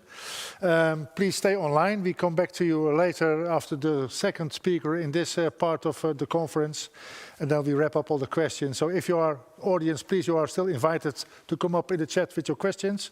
We already noticed that we have a very active audience with many questions. So I'm looking forward after the next speaker, Peter van der Kolwijk, what you find what your questions are. So now I introduce Peter van der Kolwijk, the director of the Handelsbank in Eindhoven. I don't know if you have also an English abbreviation for that, of an English word for that, but I call it Handelsbank, commercial bank, something like that. Yeah, it's a commercial bank. Okay. Yeah. So please be my guest and you show your vision on the fintech, because I think there's another aspect in this in the big tech world. Okay. Thank you very much. Yeah, it's a bit different maybe what does a banker do in this meeting about big tech? I think there's a lot said about banks that they will disappear and money will disappear when we get the Bitcoin and big tech can do everything. And I will shed a different light on it, at least it's my view, and I will elaborate a little bit on it. First of all, what you see on the picture is our nice villa where we work. It's at the Stratumse Dijk in Eindhoven. It's built in 1873, and that's almost the same time that Handelsbanken, it's a stock-quoted company. The first company stock-quoted in Stockholm, Sweden, was founded. So it's about the same age, about 150 years old this year. So we're quite some time we are here, and banking is already for ages. And I think we will stay here a bit longer. This is what I will elaborate a little bit on. Introduction of myself and Handelsbanken. Get back to what do banks actually. I think we all have a view, but it's a little deep dive. I think it's interesting. How do we look at the EU banking market? What do big tech companies, how have they become so big? I mean, there's been a lot said already. But I also have some characteristics that I've seen. And lately there are some strategies that you can follow for banks to stay here for in the future as well. So my name is Pieter van der Koolwijk. I started banking in January '95. Before I studied general economics, did also a traineeship at the European Commission. So I saw one of my former speakers was also working at the government. I tried, but I decided it's not for me. It was very interesting at the economic and monetary affairs, but the politics was not my thing. So I started in banking, 25 years in banking to individuals, banking to corporations, real estate lending and asset management. So quite a broad experience. And till 10 years ago, you could be proud to say you're a banker. Now you usually don't say it anymore because you're ashamed you're a banker. So, well, I take it with it. I'm happy with it, and I feel proud of being a banker. Handelsbanken. I think many people of you don't know anything about Handelsbanken. Already said, how do you pronounce it? Well, it's Handelsbanken. It's Handelsbanken in Sweden. They call it Handelsbanken. In Norway, they call it Handelsbanken. Denmark, Finland, England, and the Netherlands. That's the nice thing about the name. In all these 6 countries, these are our home markets. We call it Handelsbanken. And we're a little bit different in the market. 50 years ago, we got a new CEO. He was a former professor of economics. And till that time, all banks were very much organized in layers and layers and layers and layers. And then you get to the top. So a pyramid with a lot of managers. And he said, we have to stop this because it's very costly. People don't like it to work in such an organization. And the customers, they don't care. So we're going to change. And what he did, he took away the entire marketing department. He took away the entire planning and budgeting department. He said, I don't want to work with bonuses or targets. What we have to do is listen to the customer, listen to their needs, and try to come with solutions. And we must always give our customers the best advice that we've got. Also, if that advice is, well, we're not going to sell you anything because you're totally good. And we said we were going to invest all our time in the customer. And by taking away all these layers, we have become a very flat organization structure. I'm responsible for the Eindhoven branch. My boss is responsible for the Netherlands. And then we've got the CEO of Handelsbanken Group. So 3 layers, and that's it.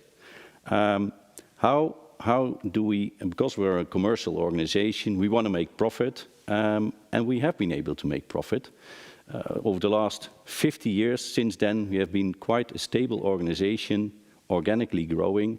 And we do that by focusing on satisfied customers, because we believe that a satisfied customer is going to spread the word of mouth. We discussed it with another speaker, what it is in English. So a satisfied customer can be a neighbor, a family member, a business partner who says, well, I've got a good experience with Handelsbanken, you should go there. And it's, as you say, it's very vintage banking. I mean, it doesn't have to do anything with marketing, or it does have to do, but not with internet marketing. Decentralized also means that employees like to work at Handelsbanken because they have a very broad responsibility. They can take decisions on their own as much as we can allow them. That happy employees often bring happy customers. That's together with a low risk appetite. We want to be a stable bank. So a stable bank means that you're with your customer also in bad times. That means that when a customer can do a good deal, and you can do that good deal when the recession is there, you need a bank who is stable. And that's what we've been showing over the last 50 years, that we also in times of crisis, we have been able to keep our lending door open. So we have been granting credits also in 2009, 10, 11, 12 and 13, while the other banks were very reluctant. We were just as reluctant as we were before. And that has brought credit rating agencies to give us one of the highest credit rating of banks, that's with a AA with Fitch, or AA2 with Moody, which means that we can borrow cheaply. That's a little bit on Handelsbanken. Later on, I will elaborate. This strategy has been there for years, but we have recently changed it a little bit, tweaked it a little bit. We call it every day a little bit better. Some KPIs, so we are a medium-sized bank, that's more or less ABN AMRO, but with less employees, 12,000 employees, 300 billion of balance sheet total. We're making a profit last year of 1.5 billion. Losses is something we don't like, 3 basis points, which is really low, and our equity position is good with 20%. The cost income, for us, it's pretty high. I'll come back to that later. So what is a bank?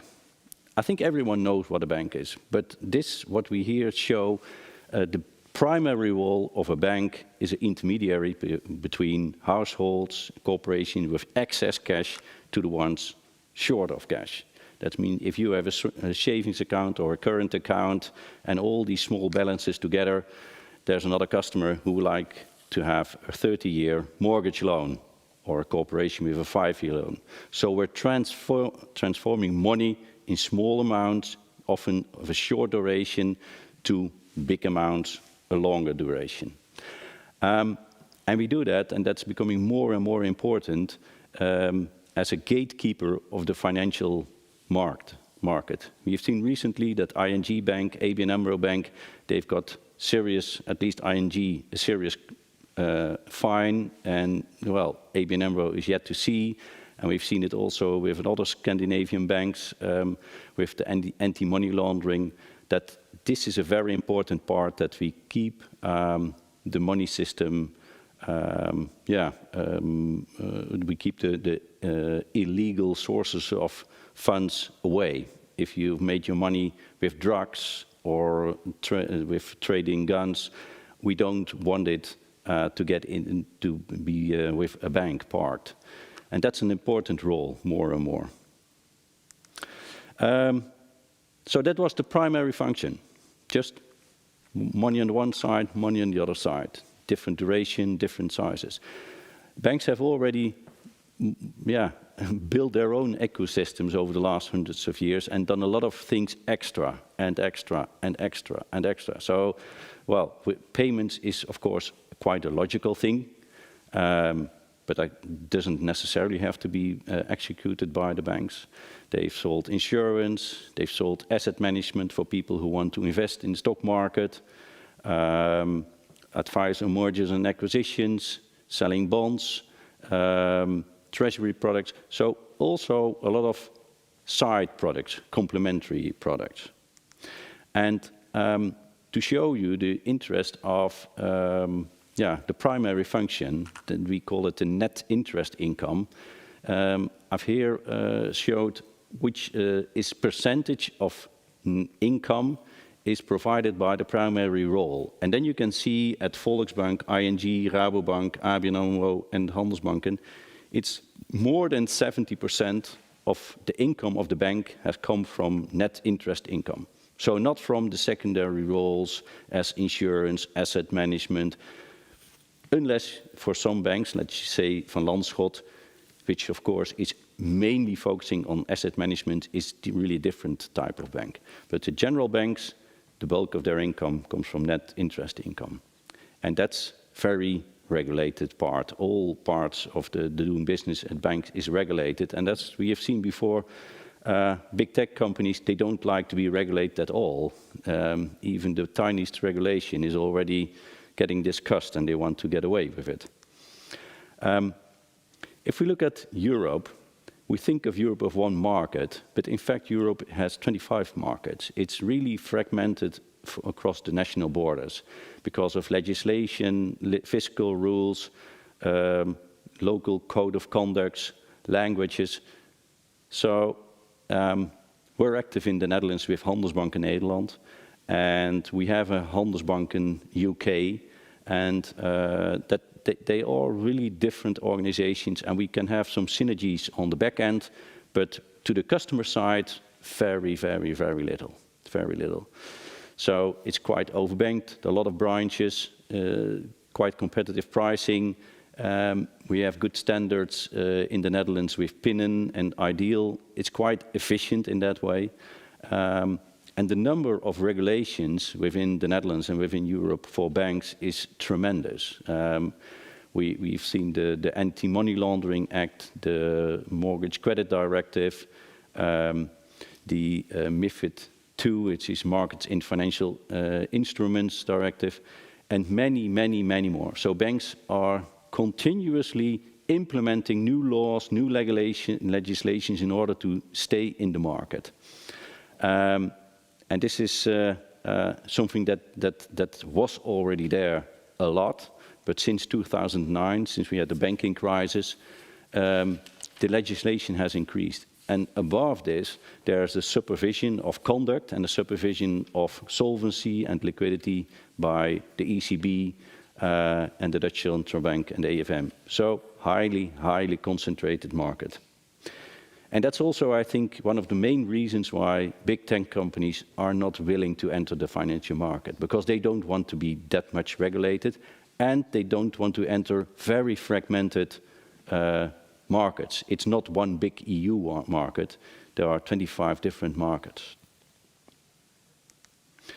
Because if we look at the big tech companies, as I see it, is that they found a market and they were very good at it and became dominant in that new market, in a new position, and they built their own ecosystem that we've heard before.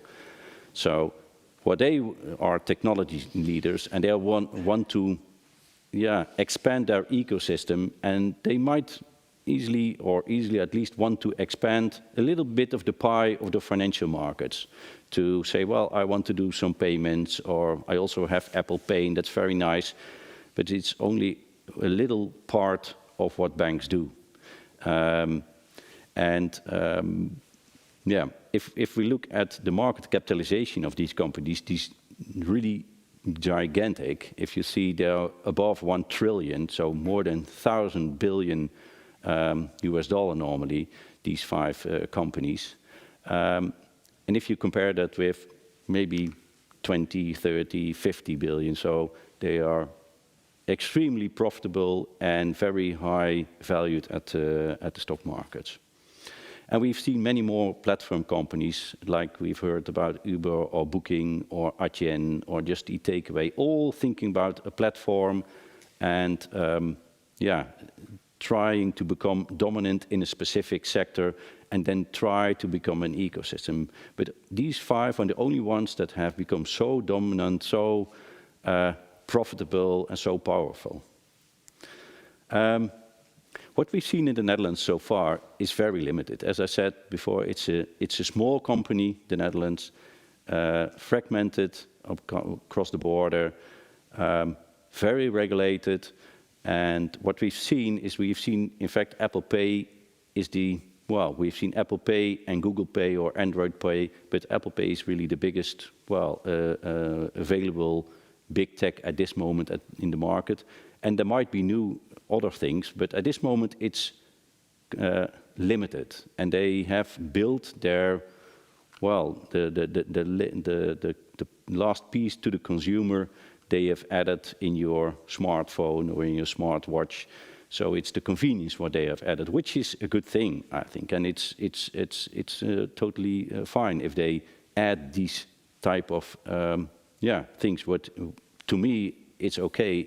It is good for the consumer maybe, as long as the competition is not limited by this. What more do I think can we expect from big tech companies? I feel they will try to take a little bit of the pie of the simple, small, less regulated products with a limited advisory role, because they don't have advisors, they don't want to have advisors on their payroll. They are technology leaders and they want to, use their ecosystem, want to use their software. But that could be maybe a savings account, could be payments, an overlay for payments, could be simple asset management, execution only. So there are uses, and in fact the country in the world that has the biggest activity of big tech is China, where WeChat and I think it's called WePay is really the most important way of payments.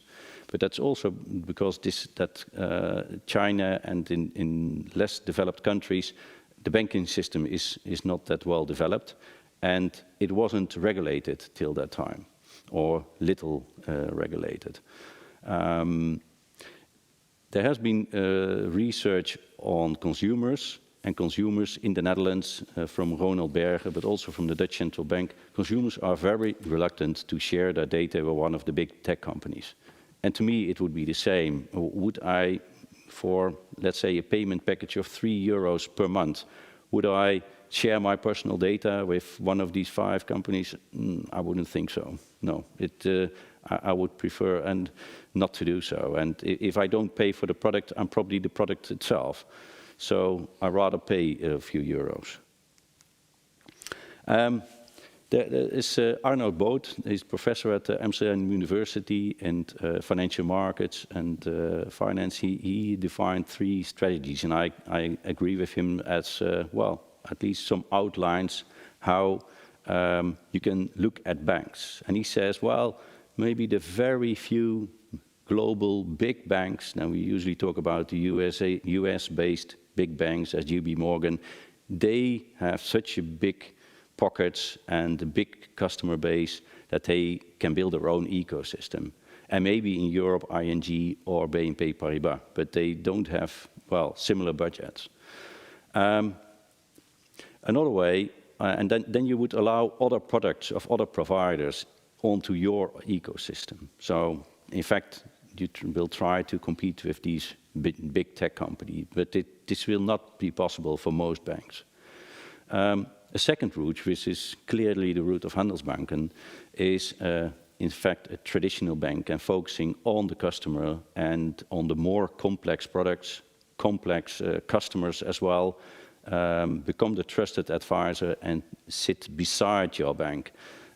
In that role, you must be lean and mean, because the market is the market. We cannot charge you more than the competitors. So the competition is quite strong, and what we can charge you for a mortgage is, is more or less the same as you can ABN AMRO or ING will charge you.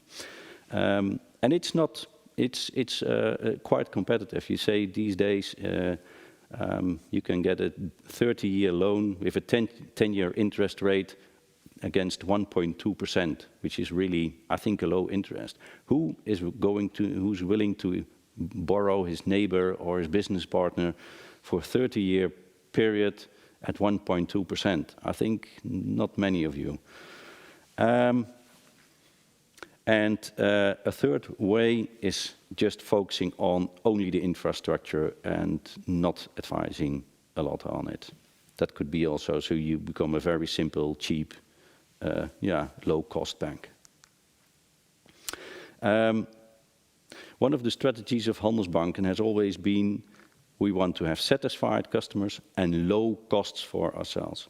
And in this overview, this is 2019, it says, what is the cost to income? So what of your percentage of your income do you make for costs with your personnel, your offices, your IT systems?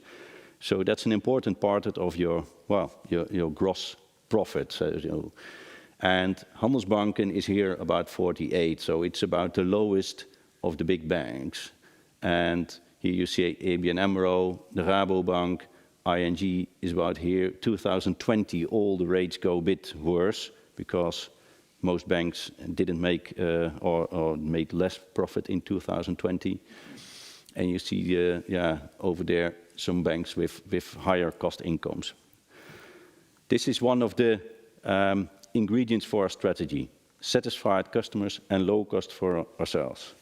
I'm almost finished. So what did we change? Recently, we said we are going to terminate our service to some of our customers, skip some of our products because we had some complicated products, reducing branches where we see that they are no longer needed. So keeping a focus on costs and maintaining the focus on the customer. That's what we have done very recently. So be bold, be prepared as a bank, I believe. Do what you're really good at. And the things, and most of the banks, they spend a lot of effort and money in the complementary functions, which costs a lot, but they didn't bring you a lot. That's it. Thank you. Thank you, Peter. I was running out of time, I see. Yeah. I just give you some small hints. Yeah. You took it very well, and you're a typical bank. You end with the disclaimer. But before we move to the Q&A, on the request of the last speaker, we start with him. Okay. And then after him, we go back to the Q&A. Then you are invited again here on stage. Then we have the discussion. Okay. So I ask you to take the seat over there. Okay. Right. Prepare yourself, because I have one question. I think that you're underestimating the role of the banks within the fintech, but you can think about that. Okay. So I think that we could have a good discussion on that later. But for the time being, I will start with, we'll move to our next Zoom speaker, Mr. Ted van Dongen. And Ted van Dongen is the CTO, the Chief Technology Officer of the international fast-growing e-commerce company, I don't know if I pronounce it well, Vira XL. And he has many years of experience in IT, different companies. So I'll give the floor to Ted van Dongen, and he will explain what he's doing and what the chances and the risks are. Ted, be my guest, and I wish you also a very good, inspiring talk. Yeah, thank you. Good evening. I hope everybody can hear me. I assume they do. So first of all, it's not CTO, a role which I've been doing in the past, actually, but my role with VitaXL is CIO, which is an arbitrary difference in a digital organization, but nonetheless. So first of all, at least if my navigation works, yes.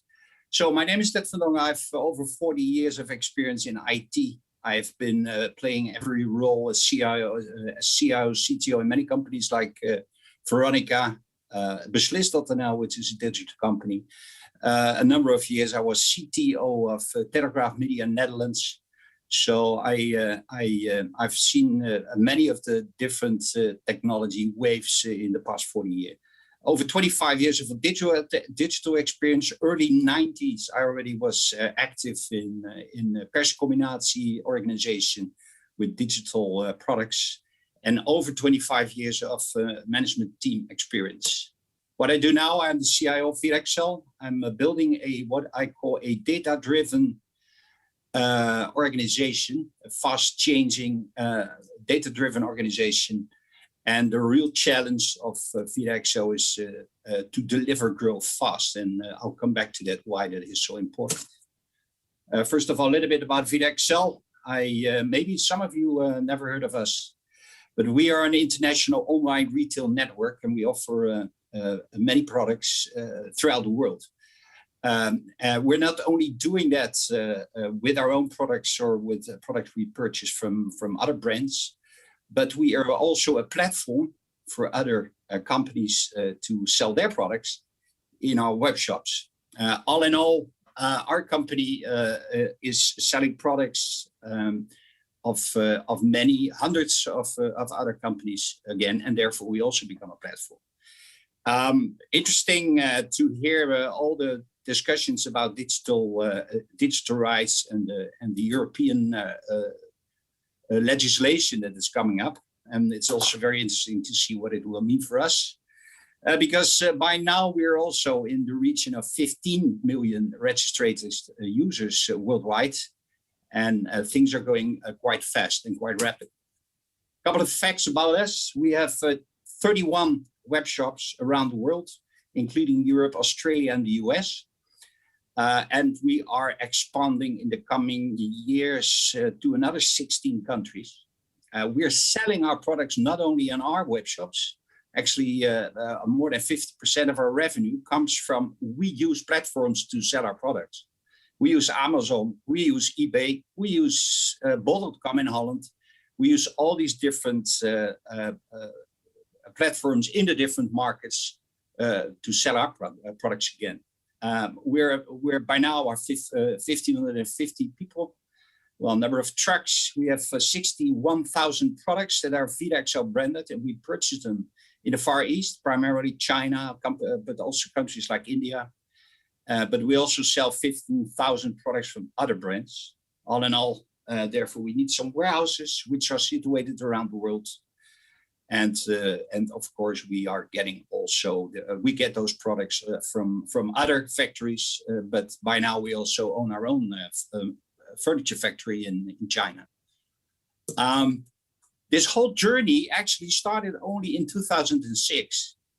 So from 2006 until now, the company has started selling poker chips. They purchased in China and sold them on eBay. Last year, we grew to over 650 million euro of revenue. And again, like I said, we're selling our products in 31 markets around the world, growing to roughly 48 by the end of this year, mid next year. Now, being able to do that, to create this growth, was primarily possible by using platforms. We use any platform we can sell our products upon. So one of our capabilities is to integrate very swiftly and very quickly with potential platforms in markets, and not with one or not with two, but hopefully with as many as we can feasibly do. And as a result of that, we are growing immensely. Last year, that was 82% growth in 1 year. And the years before, it was in average 30%. So you can imagine that delivers quite a number of challenges, because growing all by itself is beautiful, but you should be able to do so. And your technology park, of course, also needs to be able to accommodate that. So if you look at footprints, we're in all the purple countries, and we hopefully are going to paint this map a little more purple in the coming year. So where can you find our products then? So it's like in eBay or in Amazon or in bol.com or in Groupon or, well, name it. In every market we have a number of marketplaces we integrate with, and we use those marketplaces. So becoming big is is not only a thing for a platform that uses other platforms can grow big as well in a very short time. So our primary focus is to use platforms and not to replace platforms. So what type of products do we sell? Well, we sell about everything except for products that are in the food area or stuff like that, because that cannot be stored in their warehouses for a longer time. But besides that, everything you can think of, we sell, and but like I said, we get those products from the Far East Eastern countries. Now, if you look at a company like VDXL, what is our mission then? And our mission is to make daily life more affordable. And if you look at the impact of COVID last year, then we were a very, very lucky company, because COVID started early March in Europe. And traditionally, March starts our high season. We're very big in garden furniture, garden equipment, garden stuff. And of course, everybody was purchasing their summer stuff for the garden. And due to the fact that COVID now resulted in nobody on holiday, they had money to spend on the garden, like swimming pools, tents, seats, and all sorts of things for the garden. As a result of that, we grew immensely. During the remainder of the year, we were 100% above what we did the year before. And it is continuing. Now, why is another reason is because we are in the low prices market. So people are not going on holiday, just got their vacation money. I want to be a little bit careful in spending it, because you don't know what's going to happen. And so we were right on the sweet spot of that situation. Our goal as a company is to become the global leader in online own branded furniture and home and garden products. Now, that's of course a long way, but if you see in the growth curve we have gone through, it is not totally out of the question. Again, we are trying to grow in the coming year or so into 16 new countries. Now, in order to be able to expand as an organization, there's also another big tech usage, and that is we use big tech to grow and to grow fast. It is not Amazon that is selling the products, but AWS is the tech company that, of course, is quite a partner of Amazon, or it is Google. GCP, which is of course a big partner of Google Search, and Microsoft Azure, of course, is very much tied to the Microsoft products. Those hyperscalers, that's what we call them, can help you to do the things you really need if you want to grow fast. I know there's all sorts of plans to start an hyperscaler in Europe, but you must ask yourself the question: how did they become hyperscaler? Did they become hyperscaler because they wanted to be a hyperscaler? Or did they become hyperscaler because they were good in something? Search, for example, Google. Google became big in search, and as a result, they became big in hyperscaling technology. And as a result, they were able to also market that as a solution to others. The same thing with Amazon from a different angle. And Microsoft, being a tech company, had also those possibilities, although they came from a little different angle. The same thing you can see happening with AliExpress or Alibaba. They're also exploiting their capabilities of becoming very big in infrastructure and exploiting that to also offer you services.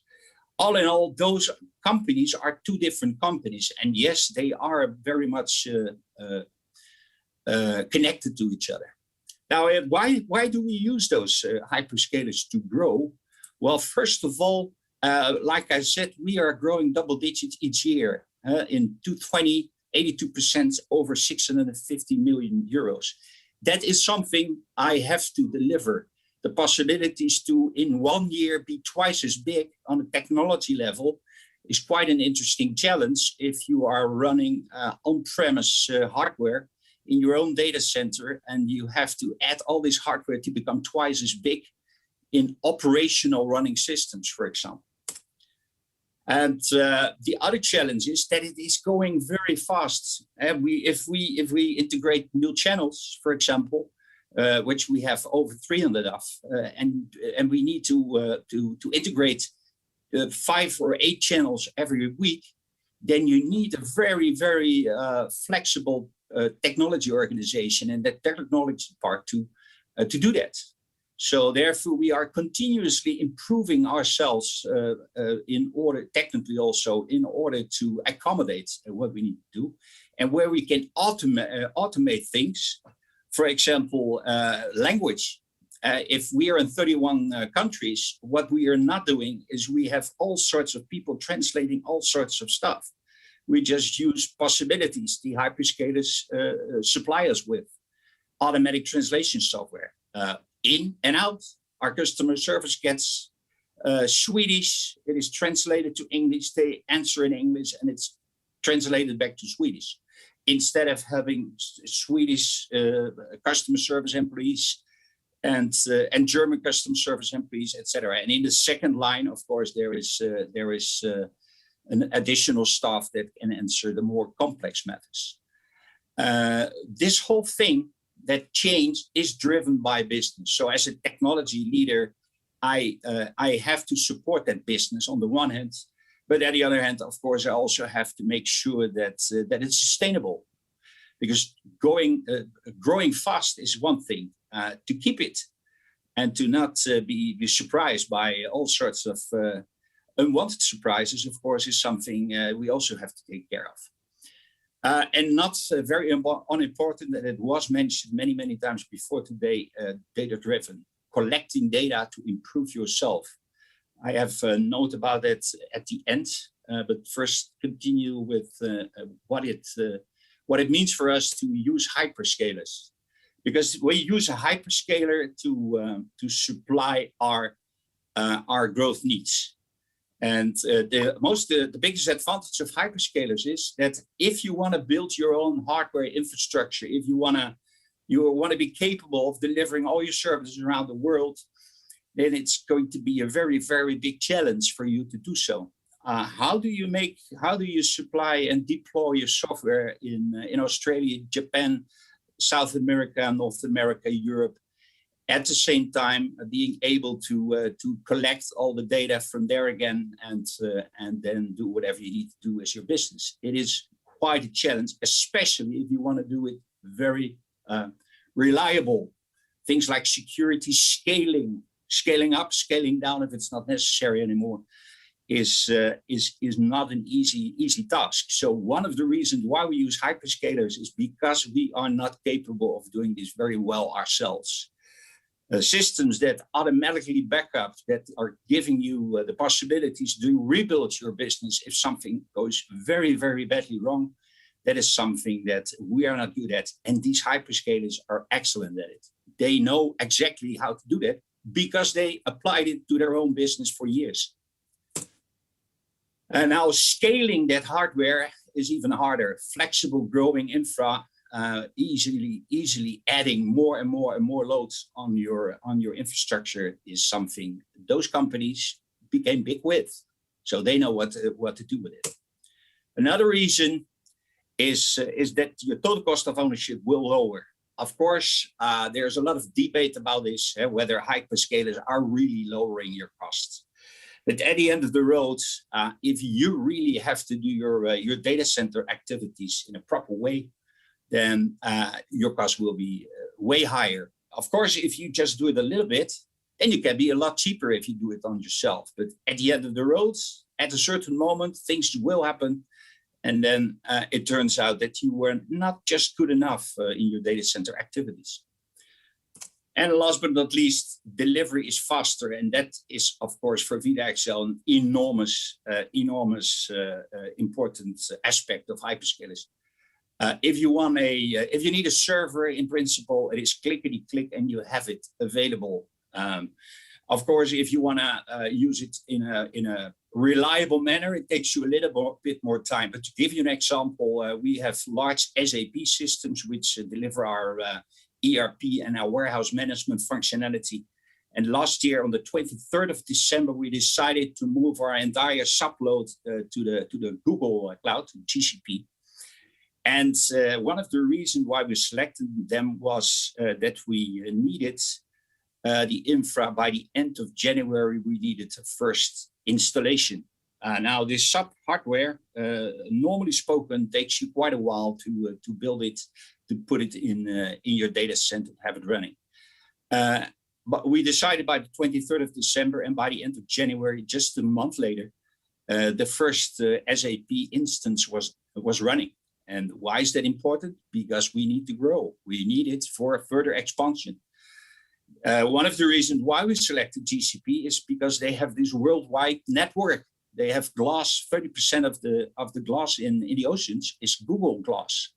And that means that if you use the Google infrastructure network, which costs money, of course, but it allows you to have better networking to all the different parts of the world than that if you go over public internet.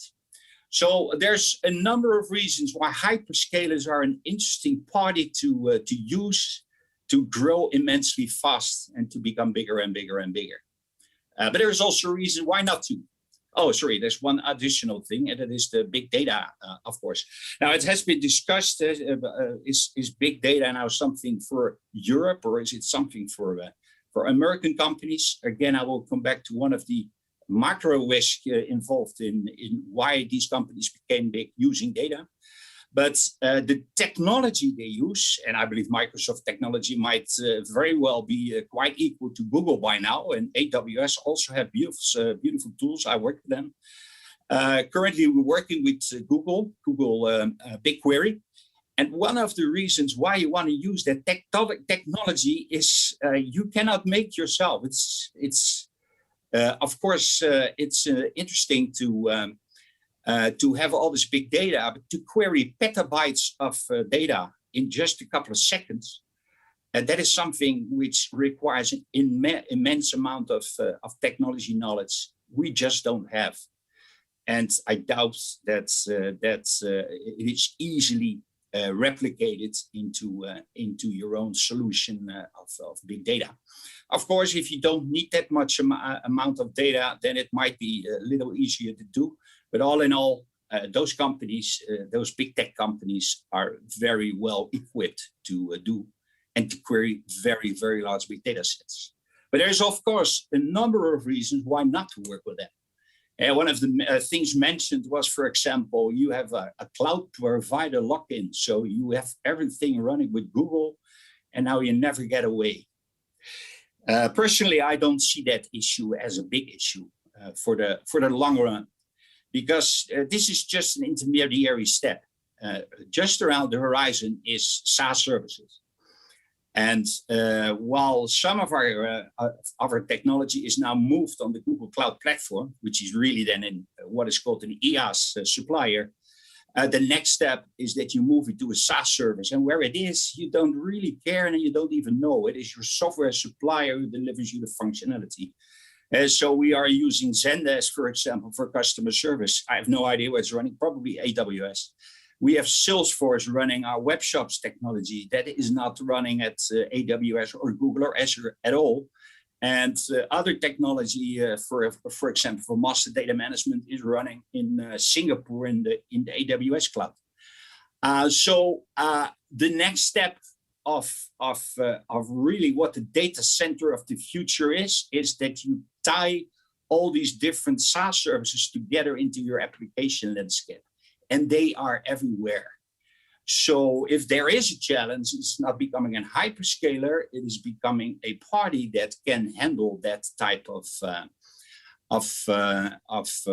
infrastructure users or application network data center management. Another aspect why not to work with these hyperscalers is privacy. Now, of course, Google is collecting all sorts of data, and Amazon is as well. But the question is whether those are the companies, if you work with a hyperscaler, that are your threat. Because in your deal, in your contracts with Google, it's quite clearly stipulated that they may only use your data to improve their services platform, but not for anything else. That is a different Google than the Google, of course, who does search. That Google that does search really is paid over and over again with billions of dollars. I'll come back to that in a minute, in the form of data.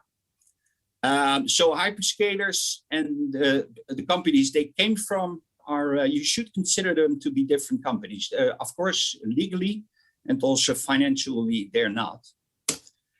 One aspect, which is also an interesting aspect of these hyperscalers, of course, they're not just around your corner. For companies like us, latency, for example, is quite an interesting discussion. If you have a warehouse in Brazil, and you are in the Netherlands, and should all the traffic go up and down all the time, or should you have your infrastructure spread out over the world? But latency with hyperscalers is something involving your business model. And not last but not least, if slowly all these applications are traveled to all sorts of areas around the world, and you don't even know where they are, what will that at the end of the road do with transport of data, the cost involved in that? That's is becoming a bigger and bigger challenge for companies, because at a certain moment, if something is just changed, all of a sudden, all these data flows are going to another location, and it can have serious cost impact. But I see a couple of things that are really also not mentioned here today, which are really implications of big tech companies. And the first one, I actually wrote an article on LinkedIn a number of years ago, I believe 5 or 6 years ago, that what the EC is not doing, and of course they are now acting with their data acts, but what they really didn't understand was that all these tech companies are doing, they getting paid partially or fully with data, and that data flows from Europe over the digital border to the United States, and its wealth, its value that is moved from Europe to the US. And they use that data to become a better company, a better tech company. Now, if in the old days, if you needed a marketing research, you had to pay that company, and then that money was exchanged from here to there. And if that was a foreign company, of course, all sorts of rules applied. But with data, nobody cares. The data flows from Europe to US. It is collected. It is value. It is worth a lot of money. And there's no tax paid over it at all. So the reason why the big tech companies became big was because they got rich due to the fact that they got free data instead of money, where they had to pay all sorts of taxes over. So that is also a reason why big tech companies have a real false competition compared to the companies in Europe, because they have all this data for free. Now, we could start doing that, but it's a little bit late. Google search started as a search engine only, and it is in many, many years later that they become all the other companies, but they created their wealth with free data using Google search. Another very, very big risk is the risk of failure. If these big tech companies are running all these data centers because they do it better and cheaper, then all these companies running their applications on those big tech companies become vulnerable for the big tech company failing. Recently, you saw a issue with Google, and of course they can act on it. They're not stupid, and they are very reliable infrastructures. But at the same time, it is also a very, very, very big target to hack. And if that happens, and something that is really, if really people could interfere in those infrastructures, then the impact would be enormous, because all companies running on that infrastructure will also suffer from it. So this is quite an enormous risk, and the world has to be aware of it and act on it. Of course, those European acts will probably help us to do the right things on that, but it is a serious risk. Now, another thing that's also interesting is the perception implementation. Now, of course, by now everybody is aware of it. The US elections, for example, were a good example. At least a number of years ago, when the Russian interference in the US elections was on the agenda. But all in all, the mechanism that is causing that is actually quite a simple one. A number of years ago, when I was at a conference, I spoke with a professor in the mass psychology. And although I have no knowledge at all of this science, he told me that it takes the square root of a crowd to implement a perception. So if you have 100 people in a room and everybody talks to each other, and those 10 people in the room say Coca-Cola is poisonous, then at the end of the night, those 100 people will have the perception that it might very well be possible that Coca-Cola is poisonous. Now, in an ecosystem, an open communication system as the internet is in Holland, it only requires 4,000 people, therefore, to implement the perception. By the way, on a worldwide audience, it's only 83,000 people who have to believe that who have to say that Coca-Cola is poisonous, and then it might be true. That mechanism, all by itself, is not new. But due to the openness of, for example, social media like Facebook, all of a sudden it is a tool. And of course, some governments have found out what they can do with it, but actually everyone can use this. And that is quite a risk of these big tech companies that allows us to influence the world with messages that might or might not be true. And last but not least, it hasn't been mentioned, and it might be an open door, but nonetheless, I grew up in a world where telco wasn't even very common, and in the past 20 years, the world, due to the internet, has entirely changed into the way people behave. I have never seen a person on the street shouting and screaming about all sorts of trivial things in the open. I've never seen that in all the cities I've lived. Every now and then there was a group with some flags and text on it saying something, but just the person who says that this or that person is a shithead or whatever, people are shouting in the open on the internet. Nonetheless, those open social platforms, they allow you to do that, and people are doing it. And they're not doing it on the street, but apparently they're doing it on a platform. And you have to ask yourself whether we as human beings are already mature enough to handle all this technology that makes us capable of shouting in the world what is wrong, or what do you think of your neighbor, or what is wrong with cats, or whatever. And it is really, really not, we as humans are not yet that far to really deal with this yet. Of course, it's going fast, and we fall and we hurt ourselves. But at the end of the road, it is also a mechanism that is placed by these big tech companies in our lives, and of course has a major impact on our daily well-being. That was it. Okay, thank you, Ted, for your inspiring talk. We give you some extra time because you really mentioned some relevant topics for us. So thank you for that. But I have a question, but perhaps I don't know if I'm belonging to your target group. Of course, until tonight I never heard of Friday XL. That could be, of course, my handicap.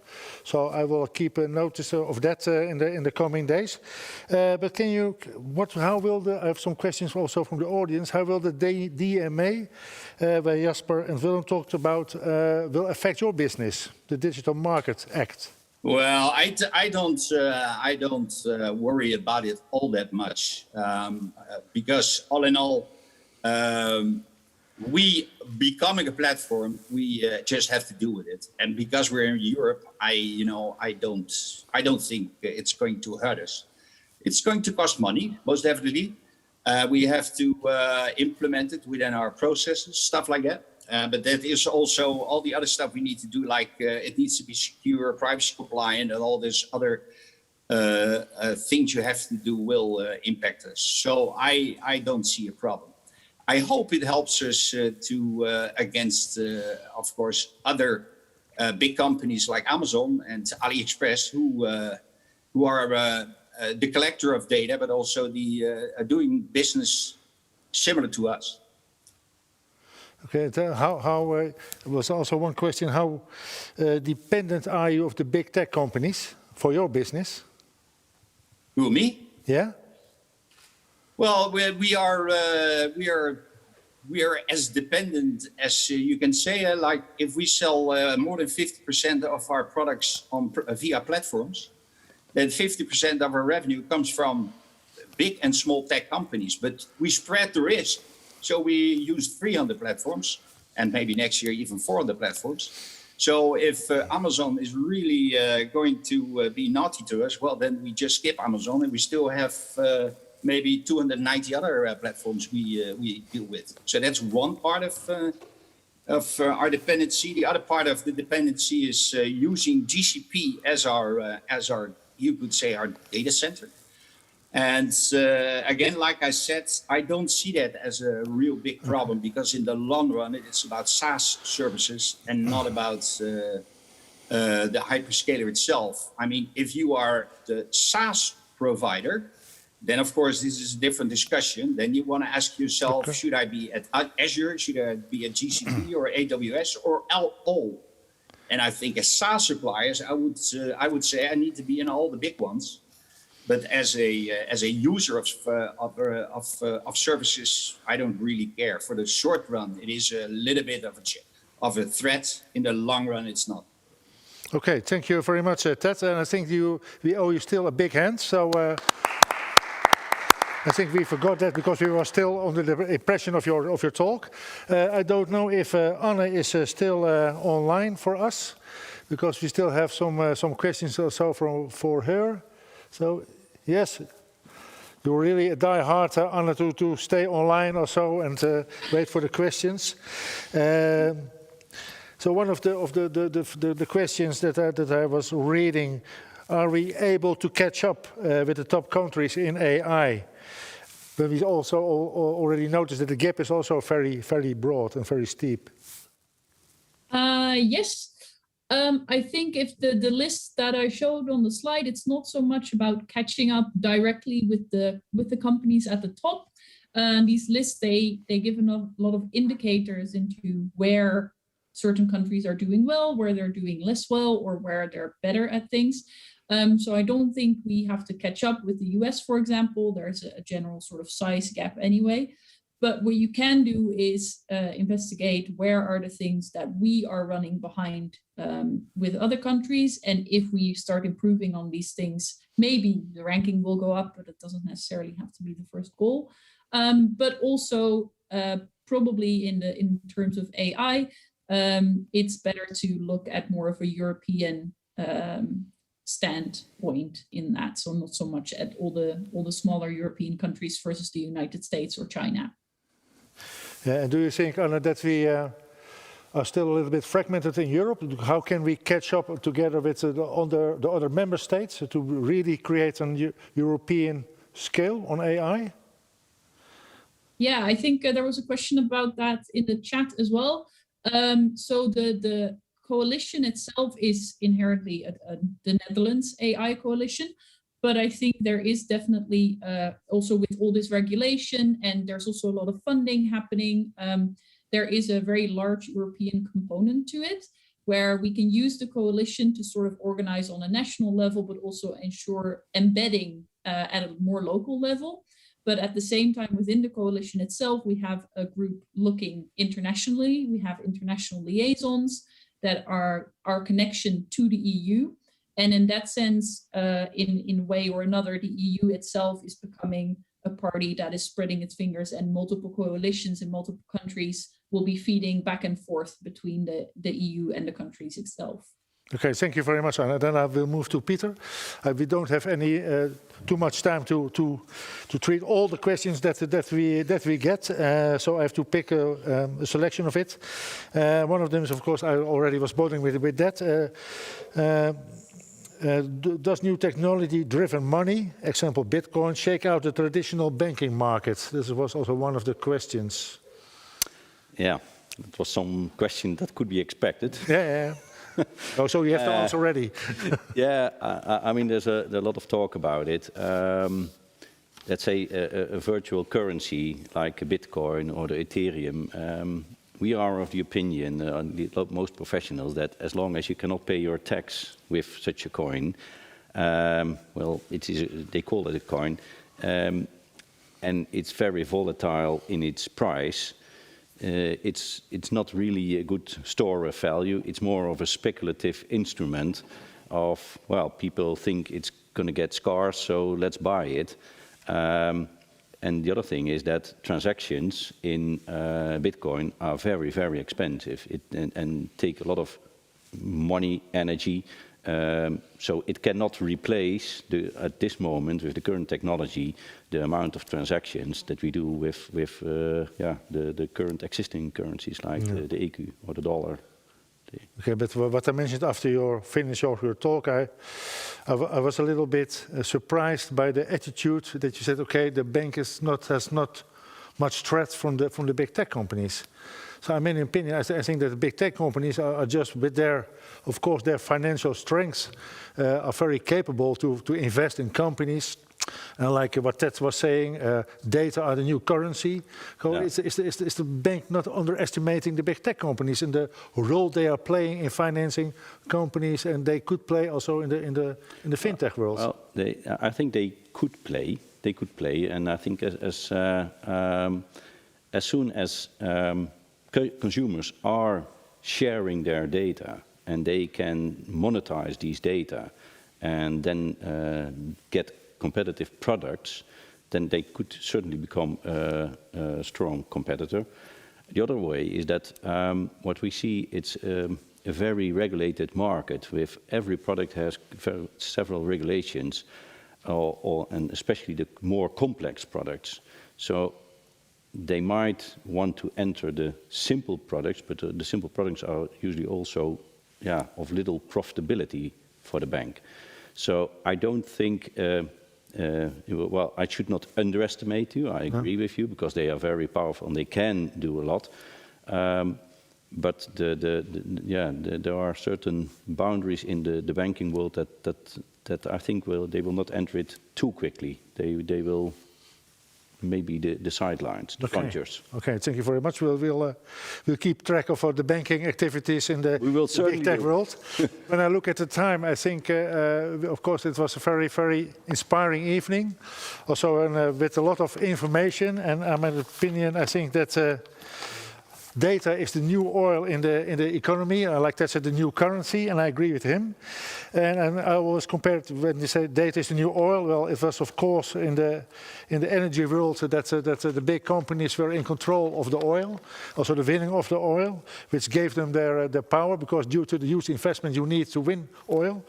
But I think that the same occurs now with the big tech companies, where they have the data. And I think that together with the DMA, we should keep and create a level playing field for the data economy. Regulation helps, of course, in that to protect us and to facilitate us. But I think that what is the most important is entrepreneurship. Okay, how can we come up with new business models? How can we make use of data to create new economy, to create new business, to apply new business models? And of course, in that sense, data is not exclusively for the big tech companies, but I think that we, what you said also, we are the owner of our own data. And I think that we should also can decide who and which can use the data. So I don't know if there is any final remarks from the organizing committee. For me, I thank you very much. It was a pleasure to be your guide in this evening. I learned a lot. And I hope to, to see you in the coming years again when you are starting with your career in business or in the society. I hope so as well. Yeah, from my side, first of all, thank you for everyone watching. I hope you had a great night. I myself learned a lot of interesting things about all the different professions that we saw this evening. Special thanks to all the speakers. So Jasper van den Boom, Willem van Schoor, Anne Botman, Pieter van der Koolwijk, and Ted van Dongen. I would like to thank you very much for your time. Special thanks to John Blankendaal. You did a great job. I think everyone enjoyed your performance tonight. Thank you. And for everyone here, we have some flowers and wine upstairs. We do not give it now with the corona regulations, but also for the speakers at home. So from my side, thank you very much, and I hope you enjoyed it at home. Okay, and a big hand for all the speakers. Okay, so to conclude the night, there's a group of 5 people who have organized this evening. Danik, Ingmar, Rick, Dominique, and Dennis, besides me. They have organized a great night with some difficulties because they had to go online, then there was a curfew, everything. But I guess it was a very interesting night, also because of all the speakers. So I want to thank the 5 people that organized tonight. So a big round of applause for them.